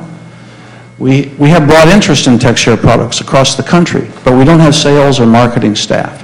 It's hard for us to close a deal outside of Texas. They look at who we are, we're a small nonprofit organization, and they think, can they really support us? Is that really the best solution for us? Our M&O costs, you know they remain high. We have to find a way to bring those M&O costs down through participation or through lowering our development and support costs. And finally, you've had limited return on your investment for funding these projects, and we want to find a way to address that. So we issued an RFP back in March for a jail management system, and we also included a request for the respondents to help us address some of these deficiencies in the program. There were 5 counties that participated in the RFP process through the evaluation. It was an in-depth process. There were staff from the jail involved in that evaluation process. Let me ask a question about our process there, though. As I understand, our RFP didn't ask for businesses who have off-the-shelf type solutions. Actually, it did, and I'm going to show you who the respondents were. We actually had a buy or build RFP. So you could either supply a commercial available product or you could propose a build. Either option was available. We advertised this RFP widely. We even put it on a national buying board for justice systems. CJIS Group has a national buy board. And was there any that you're aware of, any off-the-shelf manufacturer, because you can draw an RFP, right? Right. That restricts it down to where only one person or no person can bid. That wasn't done in this case. That wasn't done in this case, and you'll see that the #1 jail vendor in the country actually responded to the RFP. Right. So there were people. This RFP was written in such a way that others could respond to it with off-the-shelf solutions. That's right. Okay, that's a good important fact. Good. But buy or build? Buy. Actually, buy or build. Actually, it's actually rent or build, actually. Exactly. What happens if I already have the product? So I'm not buying and I'm not building. I already have it. So you eliminated very efficiently that person. That's really not true. There was an option for any vendor to respond to the RFP. Well, not if you want buy or build, but go ahead. I don't understand what this does. As to answer your question, Commissioner, about delivery, the first release is supposed to be delivered in 12 months. That's a hard requirement for Midland County and Tarrant County. They really need desperately to implement new jail systems. And so we have an ambitious program and a plan to deliver in 12 months. But what is it? These are the vendors who responded to the RFP. GTL is the #1 jail software vendor, commercial product vendor in the country today. They also make their living selling jail phone systems. You've probably heard of them as a jail phone provider. So they have a diverse line of business. They have a very mature product, which I'll talk about in just a minute. The other vendors were Headspring, which has done development for us before. Sogeti, a division of Capgemini that we've been working with since 2012. B12 Consulting, which is another systems integrator who proposed a Microsoft solution. And then GMJ, who is a jail consulting firm. Through the process, we got down to 2 finalists, a commercial product, GTL, and a build option from Sogeti. Now I'll talk a little bit about those. I've been asked to include a slide about Headspring since they were also a build option and they responded to the RFP. But they're a small local firm in Austin that really couldn't address some of our larger requirements. We really were looking for someone to form an alliance with who would really be able to take our program forward for the future. Next. GTL. GTL is a commercial off-the-shelf jail product that's been in use for 20 years. It's a very mature product, been through various evolutions as a product, and they had a proposal that would allow us to become their implementation partner for Texas. They would actually let us retain some of the initial license fees for seed money to start that process. They would discount their licenses, very similar to the contract that we had with Tyler Technologies a few years ago. And they would provide a discount in the maintenance if we would take on 2 responsibilities. Help desk, we would become level 1 help desk, and support. We would become the level 1 support. That means we would do the training, answer the questions about the software, and so on. That's their proposed business alliance relationship with us. And at what cost was that? We'll get to the cost in just a minute.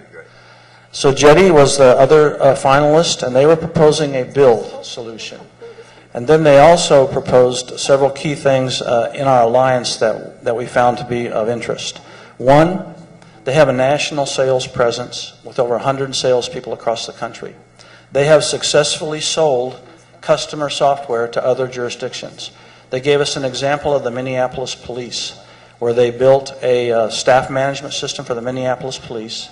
They have resold it 18 times to different police agencies across the country, and all that revenue has been shared back with the Minneapolis Police. And that's the model we're looking for in TechShare for you to get the ROI that you expect. They have aggressive below-market rates for implementation services, and they have a deep bench. They have over 12,000 employees in the United States alone that would be available to us to help with our consulting services. And they guaranteed a $9.5 million savings in our M&O over the next 6 years if we outsource some of our technical services to them. Now, this is where the procurement becomes time critical. We have several key staff members who are trying to make career decisions now about whether or not they want to join the alliance and become part of Sogeti, or whether they want to seek employment elsewhere. If we have delays in starting the project, we're afraid we'll lose some key staff. That's really more important to us than the money. The money is really not as significant to us, although it's important. Losing key staff is a critical factor for us. Here's the cost comparison. So you can see this is a 3-county cost analysis. It was a 6-year TCO analysis that included the software cost, the maintenance and support cost. It did not include implementation. You'll see that the Sogeti proposal is a little bit higher because there's only 3 counties participating. But their cost does not increase if additional counties join. Whereas with GTL, if another county joins, there's additional license fees, there's additional maintenance costs. The crossover point between the 2 options was at 5 counties. So if we can attract additional counties, Sogeti, that's right. Sogeti then would become the less expensive option. Let me ask this question about both. Sure. You said GTL's is mature, but they'd have to do some things to build it for the specs that we want, right? I'll get to that in just a minute, Judge. Go ahead. Well, so we've got, and maybe this is a feather in GTL's cap after all, but we've got 2 companies who have been in the business for 50 years who both really have to build something for us to use it, right? GTL did not meet all of our requirements. And as you'll see in a minute, there were 21 of the 141 requirements. That's about 10% or 20% that they did not meet. When we asked them to customize the product to address those requirements, the answer was, we don't do custom solutions for our customers. We can put those on our maintenance backlog, and the users across the country will vote, and if they get a high enough priority, then we'll address them through our annual maintenance program. So even though we offered to pay for those customizations, in writing, we asked for that. They did not provide that information and said they would not customize the software for us. So they refused to build, is what I'm saying, Judge. Can you go to the next slide? There you'll see there that 120 of the 141 requirements were met by GTL. So there were 21 that I'm talking about that needed customization, and their answer was no. Whereas Sogetti addressed all of our requirements in their proposal, and that's probably why their proposal is a little bit more costly. Now, this is the alliance that we're recommending. And a really important part of this is the sales program. As I mentioned earlier, they have a proven record for reselling customer-owned software that they have developed and support. And they're offering to do that not just for jail, but for prosecutor, juvenile, court, indigent defense. So for There's the whole package. the whole package. They will take that as their justice practice area to promote our software. You will still own the software, control the software, and hopefully receive some of the return on investment. They've actually, I asked them to put their money where their mouth is. You know, tell us, guarantee something for us for that.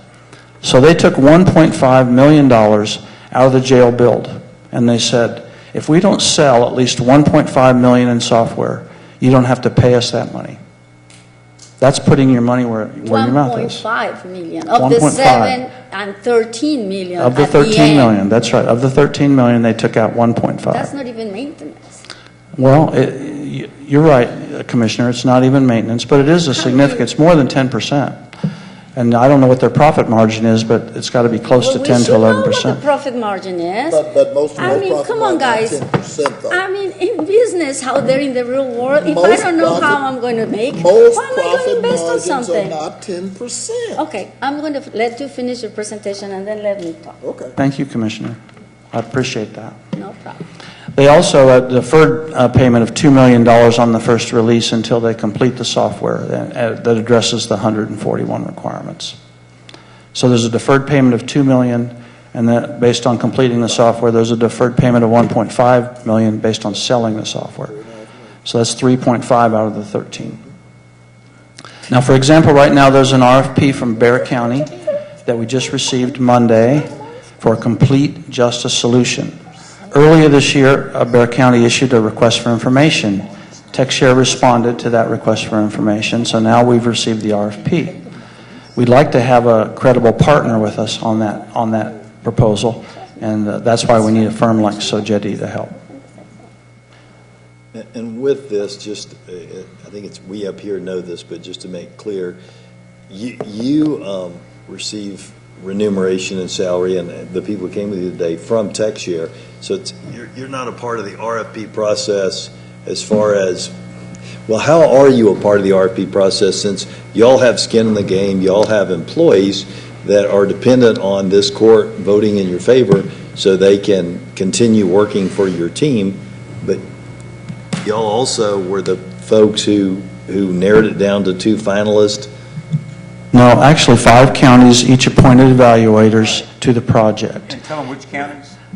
Dallas, Midland, Tarrant, Bell, and Fort Bend. They all appointed evaluators. TechShare participated as well, We right? participated, but when we took our scores out of the mix, the results were pretty much the same as far as the finalists. But that's a little bit concerning to me because this is not like Health and Human Services is participating in an RFP for someone to sell us drugs. This is, you are participating in an RFP for you to sell us something. And We're that facilitating the RFP, that's correct, Judge. Right, but each time this happens, what comes back, and maybe that's just because your solution is the best, is a solution where we pay a large amount of money up front to fund something, which also funds an emergent situation, same thing with the AMCAT, an emergent situation that we're going to lose a bunch of employees. If we don't do something immediately without having discussions or talking to our end users and judges and folks who want to have a meeting, we got to do it quickly, and it's a bunch of money that we can't get back that goes to a person in the RFP process or a group in the RFP process. But it's us. Yeah. This is all us. But us. The counties are tech share. The I understand that, counties and these are CEC. That's us. fine people, but there is a conflict when your employees and your salary is dependent, and the future of your entity is dependent on whether or not the group. Didn't you hear him say that if they take When he goes to the store to buy bread, or he goes to the store to buy bread, they're cashing checks that are a portion of their income is dependent on whether tech share. Judge, didn't you just hear him say, when you take the 5 counties and they're the facilitated, but you take their scores out of the equation, it came out the same. It's problematic to me from a best practice standpoint that the winner of the bid is involved in steering the RFP process. How's the winner of the bid? They're the winners of the bid, aren't they? No, we're not Sogetti, Judge. Sogetti's the winner of the bid. It's the Jim and Eve. subcontract. Hi, I'm John Dayhill. I'm the Interim Executive Director of the Conference of Urban Counties. Actually, none of our staff salaries or any remuneration at all for our organization is dependent on your decision. We'll handle whatever decision you make. If you were to decide, for example, to go with the GTL proposal, you could choose to implement that yourselves, or you could choose to participate with your fellow counties and share resources and our staff to implement those. GTL, as Charles told you, proposed that we would internally form an implementation team within urban counties to handle implementations for them. But if you decide to go with the build, there is no urban county staff associated with that other than we're going to have a project lead, but the development team is all Sogetti's team. So, and that's a new person for us. So none of our current staff stands to gain financially from any decision you make here today. Doesn't some of your current staff, at least the way it was pitched 3 years ago, we're going to implement tech share courts, and then and we have all these people working on tech share courts, and God willing, tech share courts is live and good to go and everything in April. And so if we go with the solution where Sogetti becomes your partner and sells your services and takes it nationwide, then some of those folks who would be done in April will be able to stay on and work on tech share jails. That is not the plan. Actually, Sogetti has proposed as part of this partnership is what they get out of it by giving us this reduced rate and giving us the sales force. They give us a reduced rate on implementation teams in Texas is they hope to gain revenue from implementations outside of the state. That's where the money is for Sogetti. So that's going to be their team, not our team. So there's no one who is going to stay or leave your organization after tech share courts is complete, that is planning to leave your organization after tech share courts is complete if the counties decide not to go with tech share jails? I don't think that we have identified a single person working on your court project that we intend to migrate over to jail should you decide to go with What are these Sogetti. personnel decisions? They can't wait for the judges and DAs and tech people to sit down in Dallas County to discuss their concerns. Because what I was hearing earlier is we're going to lose people if we don't So we are. give you $4 million today. Because this involves transferring 49 of our employee and contractor positions from the Conference of Urban Counties to a private vendor, so to a consulting firm, Sogetti. Some people find that attractive. Some people do not. Some people are on the fence about that. We announced this plan for them. This project's been going since March. We've had detailed conversations with the evaluation team beginning in the summer, and really the decision was before us starting in September or October. So now here we are in December. We had to announce that to our staff as soon as we were going to make that public. So they've known that there is this potential for them to move to another employer should they want to do so. Many of them think that there is such ambiguity and such uncertainty around what's happening here that they think they'd just be better off going somewhere else. So In court. we very... No, it has nothing to do with courts. It has anything to do with this project. This project. So there's Because of the alliance proposed by Sagetti, we have the opportunity to move these 49 positions over to Sagetti, which lowers the cost for courts, for juvenile, for indigent defense, for prosecutor, because all the folks doing the maintenance work will move over to Sagetti, and they will bill them to us at a lower cost than we pay them today.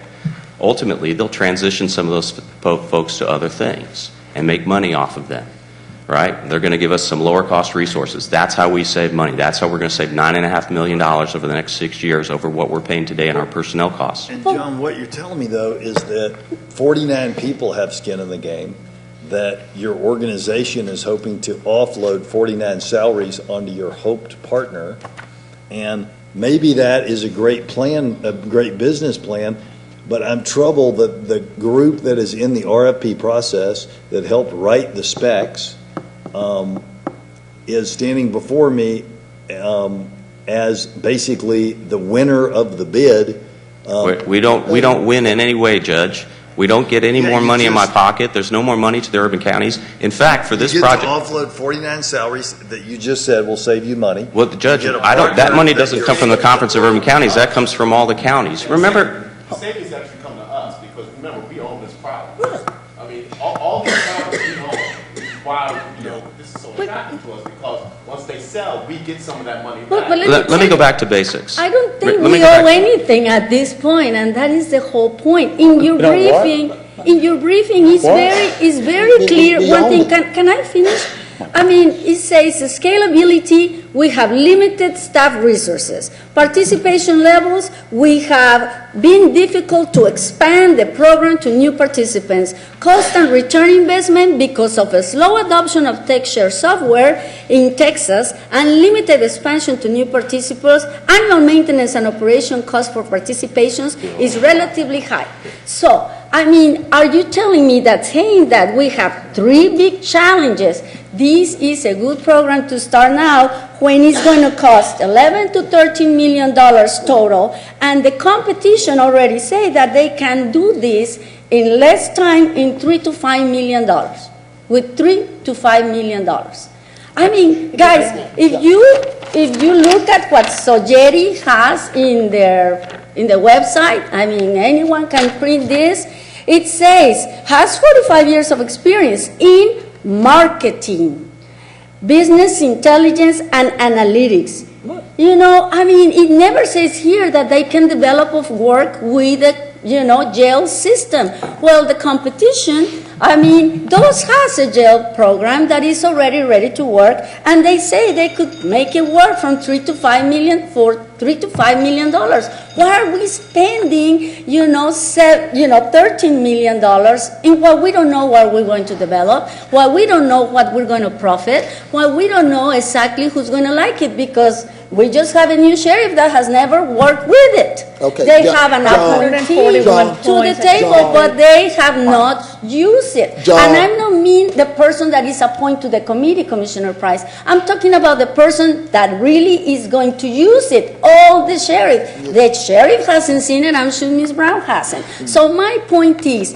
guys, we have been working with TechShare for almost 6 years. A $26 million project. We are 1 year late. We have only $1.2 million left. Well, and let's you're talk telling about me from the beginning of the project. Well, we have got Commissioner- juvenile Commissioner, that is already in 200 of the 254 and what I counties. researched, Commissioner Daniels, is juvenile is a totally different IT All part of the development package. than courts, and courts is a totally different program than jails. So I don't want to mix apples and oranges. I'm just saying, guys, we're about to go for $13 million in something that the competition, the program that is already there, does for 3 to 5. So for me, in the business world, and I know I'm just a small business owner or just a dentist in Oak Cliff. But I'm telling you, from the business standpoint of view, this just doesn't make sense. Okay, but My point, 10%, yeah, that's okay, it. got it. And the John, you wanna 10% finish? is maintenance at the minimum, because the maintenance in this kind of project will I'm be talking about around profit 1.5. margins. I'm talking about profit margins. Well- They're putting 10% on profit margin. Most 10%. businesses don't have But, that Commissioner- kind of profit margin. But they're Most about to businesses don't find have that kind of out. profit margin. John, you want to continue? Yes, we do tend to have more than a 10%. Yeah, I'm telling you, not in technology. Well- Not in technology. Again, You my wanna point continue? has been made. I mean, we okay. can do it for Okay. 3 to 5. Okay. John, you want to continue? I was just going to, reiterate the basics of what TechShare is. Counties have been developing their own software ever since software was invented, right? Since we started using computers in counties. And all counties were out there developing their own. And so we were reinventing the wheel 254 different times. And so the whole basis for TechShare is it's silly to reinvent the same wheel 254 times. We could hire joint staff, which is what we perceive TechShare to be. We are nothing more than joint staff hired by the participant counties to internally develop your software for you. That's it. We very much perceive ourselves to be an extension of your staff. Led by county-run boards. We are controlled by counties. Every project is overseen by the participants. But I do want to agree, and then I want them to understand, yeah, I want Sogeti's workforce in terms of their sales force, because that's where they're supposed to go make the money, and that brings our value back, our ROI back, as they take and sell it around the country. So I agree with them on that. I want their sales force. How is the market? What do you mean, how's the market? Yeah, we're going to sell it to a market that is already, most of them in the competitions. They don't have, this is the seventh, they do not have this particular software around the country. Otherwise, Sogeti wouldn't buy into it. Well, That's a bad business. why don't we check on that? I understand that there is some There are already programs programs out, out and how many there people, how many that are companies jails, and they're used Again- in counties around us. Again, As we- Collin County already has it. We invited proposals from folks out offering off-the-shelf software like GTL proposed, and anybody could have proposed their off-the-shelf software and priced it for us. I understand there's a company out there that offers jail software that has been in communication with some of you, and I will tell you that they didn't submit a proposal to us. We would have loved to have evaluated it. So we think we've evaluated the GTL proposal fairly for its costs versus the costs of the Sogeti build proposal. And in the end, up front, Sogeti is more expensive, but as time goes by and other counties elect to use that same software, you will receive no economies of scale from GTL, whereas you would receive economies of scale from additional counties. And we've put together a proposal for you with the counties that we expect to participate. That is, we expect Midland to approve it. They may not. But we also have been told by folks in Fort Bend County that they might approve the proposal and join in. And we've also been told, I've talked to a couple of court members in Bell County, that if it's up to them, they're going to join as well. So we could have 5 counties in the jail build project by the end of January. So, John, a couple of concerns because I'm kind of hearing two different things. One thing I heard from you earlier is that it would be silly for 254 counties to do this, and that's why the TechShare model, is superior. And I know you believe that, and I think that is a good argument. But can you see the problem if we've got a situation where TechShare is essentially a bidder in their partnership with Sogeti, where they're going to take 49 of your employees. They're not a bidder. Where TechShare, as opposed to GTL, is going to win because you're winning a partner that's going to go to the 50 states and market your product. You're winning a partner that's going to take 49 of your employees and give you a lower M&O.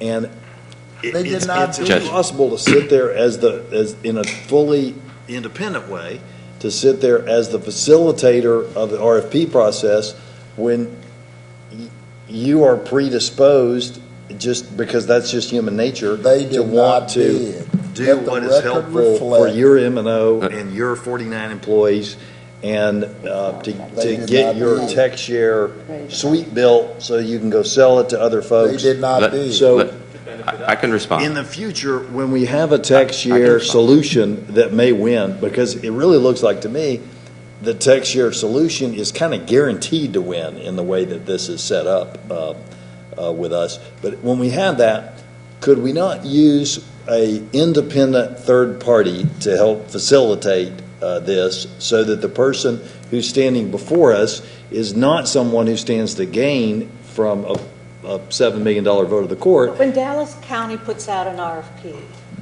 Dallas County stands to gain because they are looking. The difference to- is to when- looking when- for a service or When or a Public commodity, Works right? puts out an RFP, Public Works is not entering into a for-profit partnership with a gravel company that's going to offload 49 Public Works' employees, pay them salaries, help them with their careers, and then go market Public Every Works'. time we put out a RFP, we're looking for a benefit to the county, right? Yeah, John. Otherwise, why are we This is doing the this? business that is, the TechShare is attempting to, and I hope they succeed, frankly, they're attempting to compete with the off-the-shelf brands to sell their product in other states. And the But off-the-shelf we're brands not don't doing even that. answer the questions. But we're not, you're right. We doing it hope, with we our hope, nickels. we hope to do that, and we hope to do that in other, in counties that are not participating in TechShare and in other states where TechShare, where they are not a member of TechShare. But when TechShare goes out anywhere, we are the participating counties. That's it. We're no That's the more and we're no steering less. committee that runs that particular When we did project. the RFP, it was on behalf of the counties. When we evaluated the benefits of the RFP, it was the benefits to the counties. There is no benefit rolled into TechShare in this proposal. Should you choose to go to Just name like GTL, 5 of them. should you go to GTL, Judge, their proposal is that TechShare hires staff and implement their product. And if I had come here and recommended GTL, would you be accusing me of trying to benefit my organization because that's what GTL put on the table? All I'm doing is conveying to you a proposal to assist counties. I'm not accusing you of trying to benefit your organization or of any nefarious, activity. The point I'm making is that when you've got someone who is going to be business partner, I mean, y'all are presenting this like we looked at this from a neutral way and Sajetti is the winner. Sajetti's going to be your business partner. Sajetti's going to market your product that you hope to sell. They're not, their partner, they're our partner. No, they're TechShare's partner. TechShare. They're going to try to market. TechShare is the counties. What are you trying? I know, but what we've done here, folks, is a few people in a few counties have created an entity that will always win if that entity is steering the process, because the entity has a hard-fought or belief and a deeply held belief that their way of doing it is superior to the off-the-shelf way. And I just, No, the off-the-shelf way it's had really an not- opportunity It's to the bid. county that has to It's make really the not. decision. It's really not that we have a predisposition to build. It's that TechShare was created with a fundamental understanding that counties were better served if they owned the source code. And the only way you own the source code is to build the source code. We've attempted to acquire products, that is, go to market and buy the intellectual property rights for off-the-shelf product, and it can't be done because nobody will sell it to us. So the counties came to us and said, hey, urban counties, we want to own our own software, control our own destiny. Will you help us do that by facilitating our contract that we call TechShare? And we said, yes, we will. How is this any different? And then I just tell Dr. C, how is this different than juvenile? The model that's proposed to you to build jail is exactly the model we use for juvenile, made. and That's what I'm saying. exactly the model we That's my use point. for And it's in all prosecutor. 254 counties. But we It's lost. in all, it started with just a few of us, and it's in all 254 counties. But if you ask, It's the same. I'm not a technology wizard, but what I ask people, they all say that juvenile is a totally different system with a different technology. In courts, we lost everybody already, Commissioner. We lost that train already. We only have 2 counties. And on this one, why are you asking me as a business person to jump into a program that is hiring a partner that is a marketer, where I don't have a program yet, for double the cost of what is already on the shelf? I mean, it just, for my business mind, it just doesn't make sense. And I want to say no more. Okay. Well, Okay. I'm not sure I want to say no. Here's the thing. I just think that someone that knows technology will come and give us a presentation. Not a marketing firm, but someone that knows technology. Call the question, because we were saying the same thing. So over John, I want to understand something. Are you saying, because the question that's going to be called is whether or not this can be pulled for 2 weeks, and I'd like to get to a point where I'm comfortable after the staff meets, just like, I'll give you an example. There were some people that had some questions about our SBE program. They talked to Ruby Webb. Their concerns were satisfied, and that was a 5-0 vote. I'd like to get to the point, if it's possible, that our end users are relatively satisfied, where I can support this. I vote for prosecutor, juvenile, everyone but courts, where our end users have uniformly said they think it's a bad program, and I'm listening to those judges. They're the end Listen to users. the sheriff a moment ago. The sheriff didn't appear to be the person who's in all the meetings. I'd like for the person who's in all the meetings. Jail product, Judge. I'd like for the people who are in the meetings to talk about this and see if they can get some common ground. So if we did that, that would mean, and it's clear you've got 3 votes for this regardless of what happens in that meeting. But if we did that, that would mean that there wouldn't be a vote until January 2nd. Is what you're saying is that if there's not a formal vote until January 2nd, and they have those meetings, that could lead to you losing employees. Call the question. That's exactly what I'm saying, Okay, Judge, call yes. the question. All right. Well, that's something I wouldn't expect to hear from a business, but okay. The question's been called. My staff has been And this with me is for on 10 years. the motion to Move forward with the court order 41. I think you have to table mine today, don't you? Table what? No, I move to pull it. right. And- Don't you and do he- 2 on and that? he- Don't he- you? he We didn't made do a a motion second. that it was critical, and. I don't have to have a second to pull something. I think you have to move to. It's been moved and seconded. Did you move that it's an emergency or something? Yes. Okay. All right, so it's properly before us. So the motion before us is to move forward with court order 41 based on our policy that the county will incur cost or liability as a result of the delay. Okay, so this is a motion to move forward on the vote, I believe, and then we have to take a vote. That's right. All right, all those in favor of the motion to move forward on the vote? Aye. Nay. Nay. Okay. Now, somebody want to move that?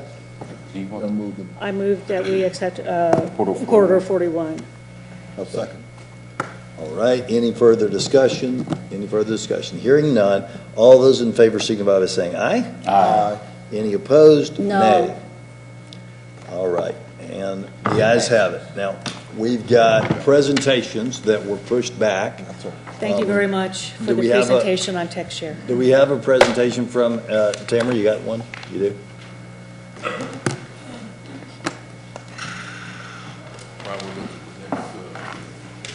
Okay, right there.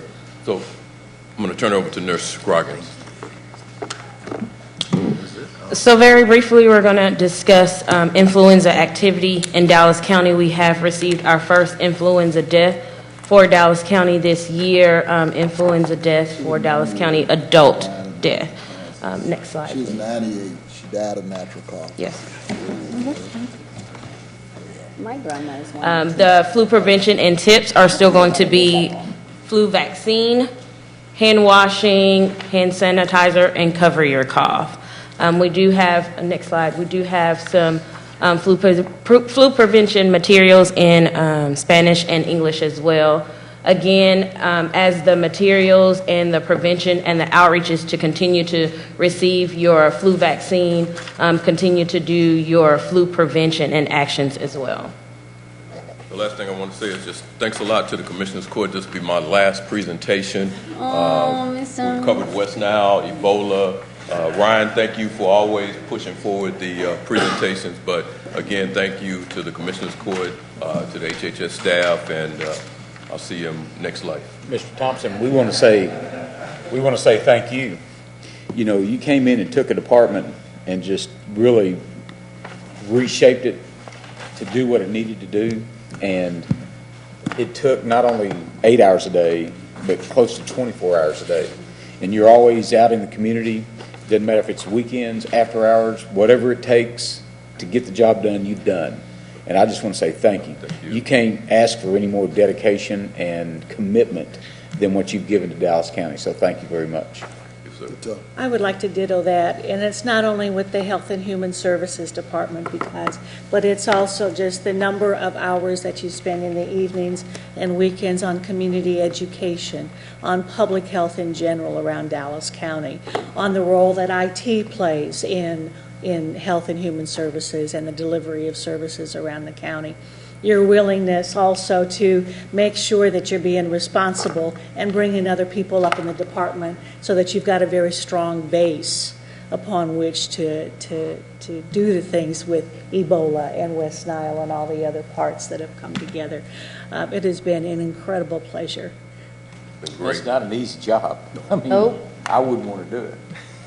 So thank you. I do have to say, Mr. Thompson, that you have not only the professionalism, but the personality, the nonsense, and the graciousness at the same time that very few people have. And it's been a pleasure working with you, sir. You were always a detailed person, which I love detailed people. As a dentist, remember, 0.5 of a millimeter is important to me. So we're going to miss you here in Dallas County. Thank you for your service. Thank you for everything you brought in a very challenging time to our county. I was going to let you wear my stars. It takes too long to get them He off. took the sheriff thing very seriously.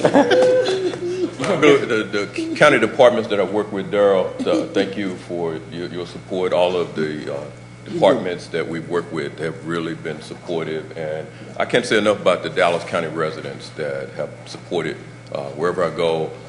I'm called by various names, but and so they recognize the fact of the work, and I want to thank the media for offering that opportunity to really talk about what HHS was doing in the community in good times as well as in our challenging times. So I hear that they want to hire you instead of Red Ship. Zach, I thought you were running for Congress. Still looking for those. So Zach is choosing to leave early because his mother is 97 years old and he's going home to take care of her. That's because he knows where the satellites are. Anyway. Correct, you got it. He knows where the satellites are. Can't we take one last photo then with the Yeah, grant director? No, you might want to burn it after we finish, Zach, but have a picture with us. Come on up. Yeah.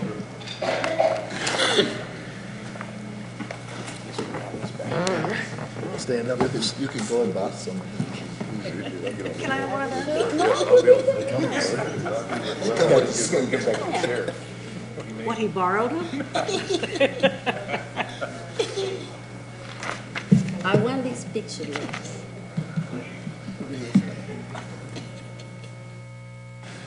One more without the star. Without the star, okay. You know, there's a Latino rapper that has the same jacket like Commissioner Price. Who is it? Who is it? It's called El General. The general. Yeah, I just saw everybody else had some. I wanted some stars. Did you have speakers listed? All right. Commissioner Price, you had some presentations. Did you want to do any of those? Nah, I'm gonna pass. All right, we got That's your Kwanzaa present. Hey, Thank you. We want to hear about bonds now that we have the jail system that is, forget it. All right, so will the bailiff please read the rules in the quorum for our public speakers? All Commissioners Court attendees are hereby advised that this meeting is conducted in accordance with the provisions of the Dallas County Code, Section 74-71. Visitors and registered speakers are to preserve order and decorum at all times. Personal, profane, or slanderous remarks are not appropriate and will not be allowed at any time during this public meeting. Any and all applause is to be kept brief in observance of time constraints. Disruptive visitors and our registered speakers may be removed and are subject to the penalties in the state Texas Penal Code, Section 38.13, 42.01, and 42.05. Registered individual speakers are limited to a maximum of 3 minutes, and the maximum discussion of any one topic is limited to 30 minutes. First speaker is Mr. Richard Sheridan. Mr. Richard Sheridan. Mr. Richard Sheridan. Second speaker is Ms. Linda Lewis. Ms. Linda Lewis.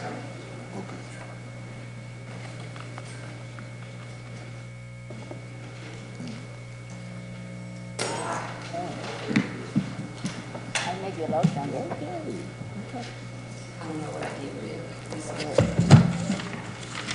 Trying to find my paper. Well, good afternoon, good morning. Good morning. Okay, my name is Linda Lewis, and Your address, please. 7712 Regent Drive, Arlington, Texas. Okay. My family was never slave. The teachings have been taught that we were slaves. I have been coming to you, to the commission, to tell you about Sheriff Valdez. I was told she's now running for governor. On her resume. Ms. Lewis, just, I mean, you can speak, but you can't talk about individuals. If you want to speak, you can speak generally, universally. You don't call individuals. Don't call their name. You don't call their name. Well, I came to speak before you to get assistance for what has took place from what she done, and I asked to meet with her. Then speak to whatever the issue is. Okay, the issue is a conspiracy, and now I know that y'all have assigned another intimate to Brown to speak, to take her place. When I came to y'all about Judge Sally Montgomery. And now I see that y'all have the power to assign someone to take the sheriff's place when she is involved in a conspiracy against me, helping a judge, and they killed my dad. And then when I spoke before y'all, no one has called me to help me. And I know y'all received all the documents concerning that. And I'm trying to understand what's really going on this planet. It's evil. And it's unreal. I've been on this planet 62 years, and I've seen a lot. I even marched with you, John. So it's unreal that now she can run for governor, and y'all not acknowledging that when y'all have all the documents to prove it. I'm just trying to understand what is going on this earth. Why aren't we sticking together to get justice for everyone? I've came to y'all twice. My family has came to y'all twice. They murdered my dad. This company is a multi-billion-dollar corporation, and they let his mouth stay open for 6 months. And my spirit said, come and speak before the people. But y'all haven't even acknowledged that. And I was told, because my mom lives in DeSoto, and I was told to bring my issues to the board. And what's going on? It's only pick and choose. Pick and choose who you want to help, or pick and choose what you want to do. Y'all saw my dad's mouth open for 6 months, and he was a veteran, and it said that he developed acute bacterial meningitis, and his mouth stayed open for that, and no one done nothing. And the autopsy said he died a excruciating death. Now y'all turn y'all back on me. And I pray to the Most High that He deals with everything. Now I turn my back on y'all. Charlene Rushing.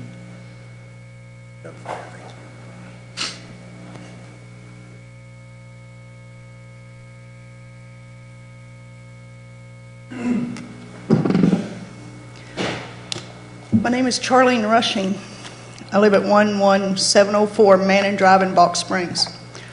I began becoming to Commissioner's Court in 1982 and speaking at the Dallas City Council when Mayor Strauss was the mayor. During my divorce, I mean, you can't tell by looking at me now, but at one time I was a young attempting to get a divorce in Dallas County.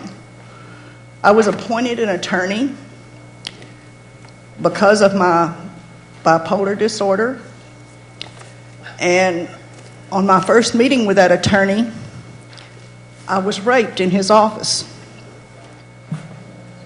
His office was directly across the street from Mr. Price's house. I continued to address Commissioner's Court. I continued to address the Dallas City Council over and over again because the Dallas Police Department would not take a report. I would go to Dallas County District Attorney's Office. They would not take a report. 3 weeks ago at Southeast Substation and stuff, I made a report, and I got a report number for the first time.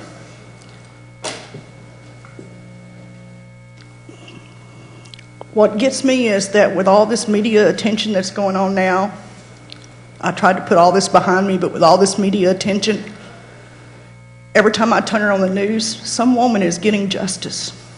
Some man is losing his job. Some man is under investigation. What gets me is this court-appointed attorney became a Dallas County criminal court judge in court number 6. He was attracted to young, white women. And if someone did an investigation on him now, chances are, with all the technology available today, they would find that young, white women got better treatment in his court than everyone else. That's what's keeping me up at night now, is because I know there are other victims of this person. And some people got preferential treatment because they were young white women, and everybody else got screwed in Dallas County. So when I see justice being served up in Hollywood, New York, Washington, D.C., I want to get my story out because this is Dallas County. I at least got to make a police report 3 weeks ago. They took a report finally. I didn't wait 30 years. I waited 2 days to make a report. And I tried over and over again to get justice until the statute of limitations ran out. But what I'm saying is this guy is retired. Ma'am, you're out of time. And he is still a visiting judge in Dallas County, still getting paid. I heard on one of your websites that this court is the heart of Dallas County. You're out of time. I'm sorry, ma'am, but thank you for your comments. Oh, his name is Philip Barker. Thank you, ma'am. Our next speaker is Mr. A.J. Lewis.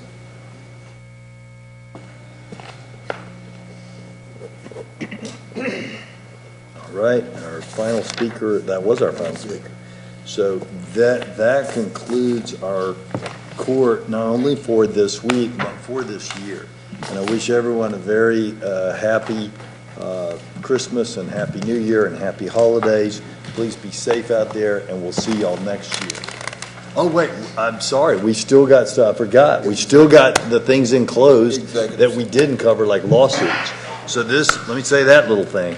This court will recess for close. We'll consider matters in close under Chapter 551 of the Government Code. Anything that's considered in close that requires action will take place in open court. And we'll begin that in 2 or 3 minutes. I think the media may have some questions. I'm sorry. What's the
So are you ready now?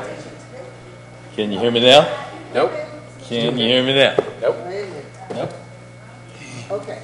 Can you hear me now? Yes. All right. Court stands adjourned. Happy New Year. I'm gonna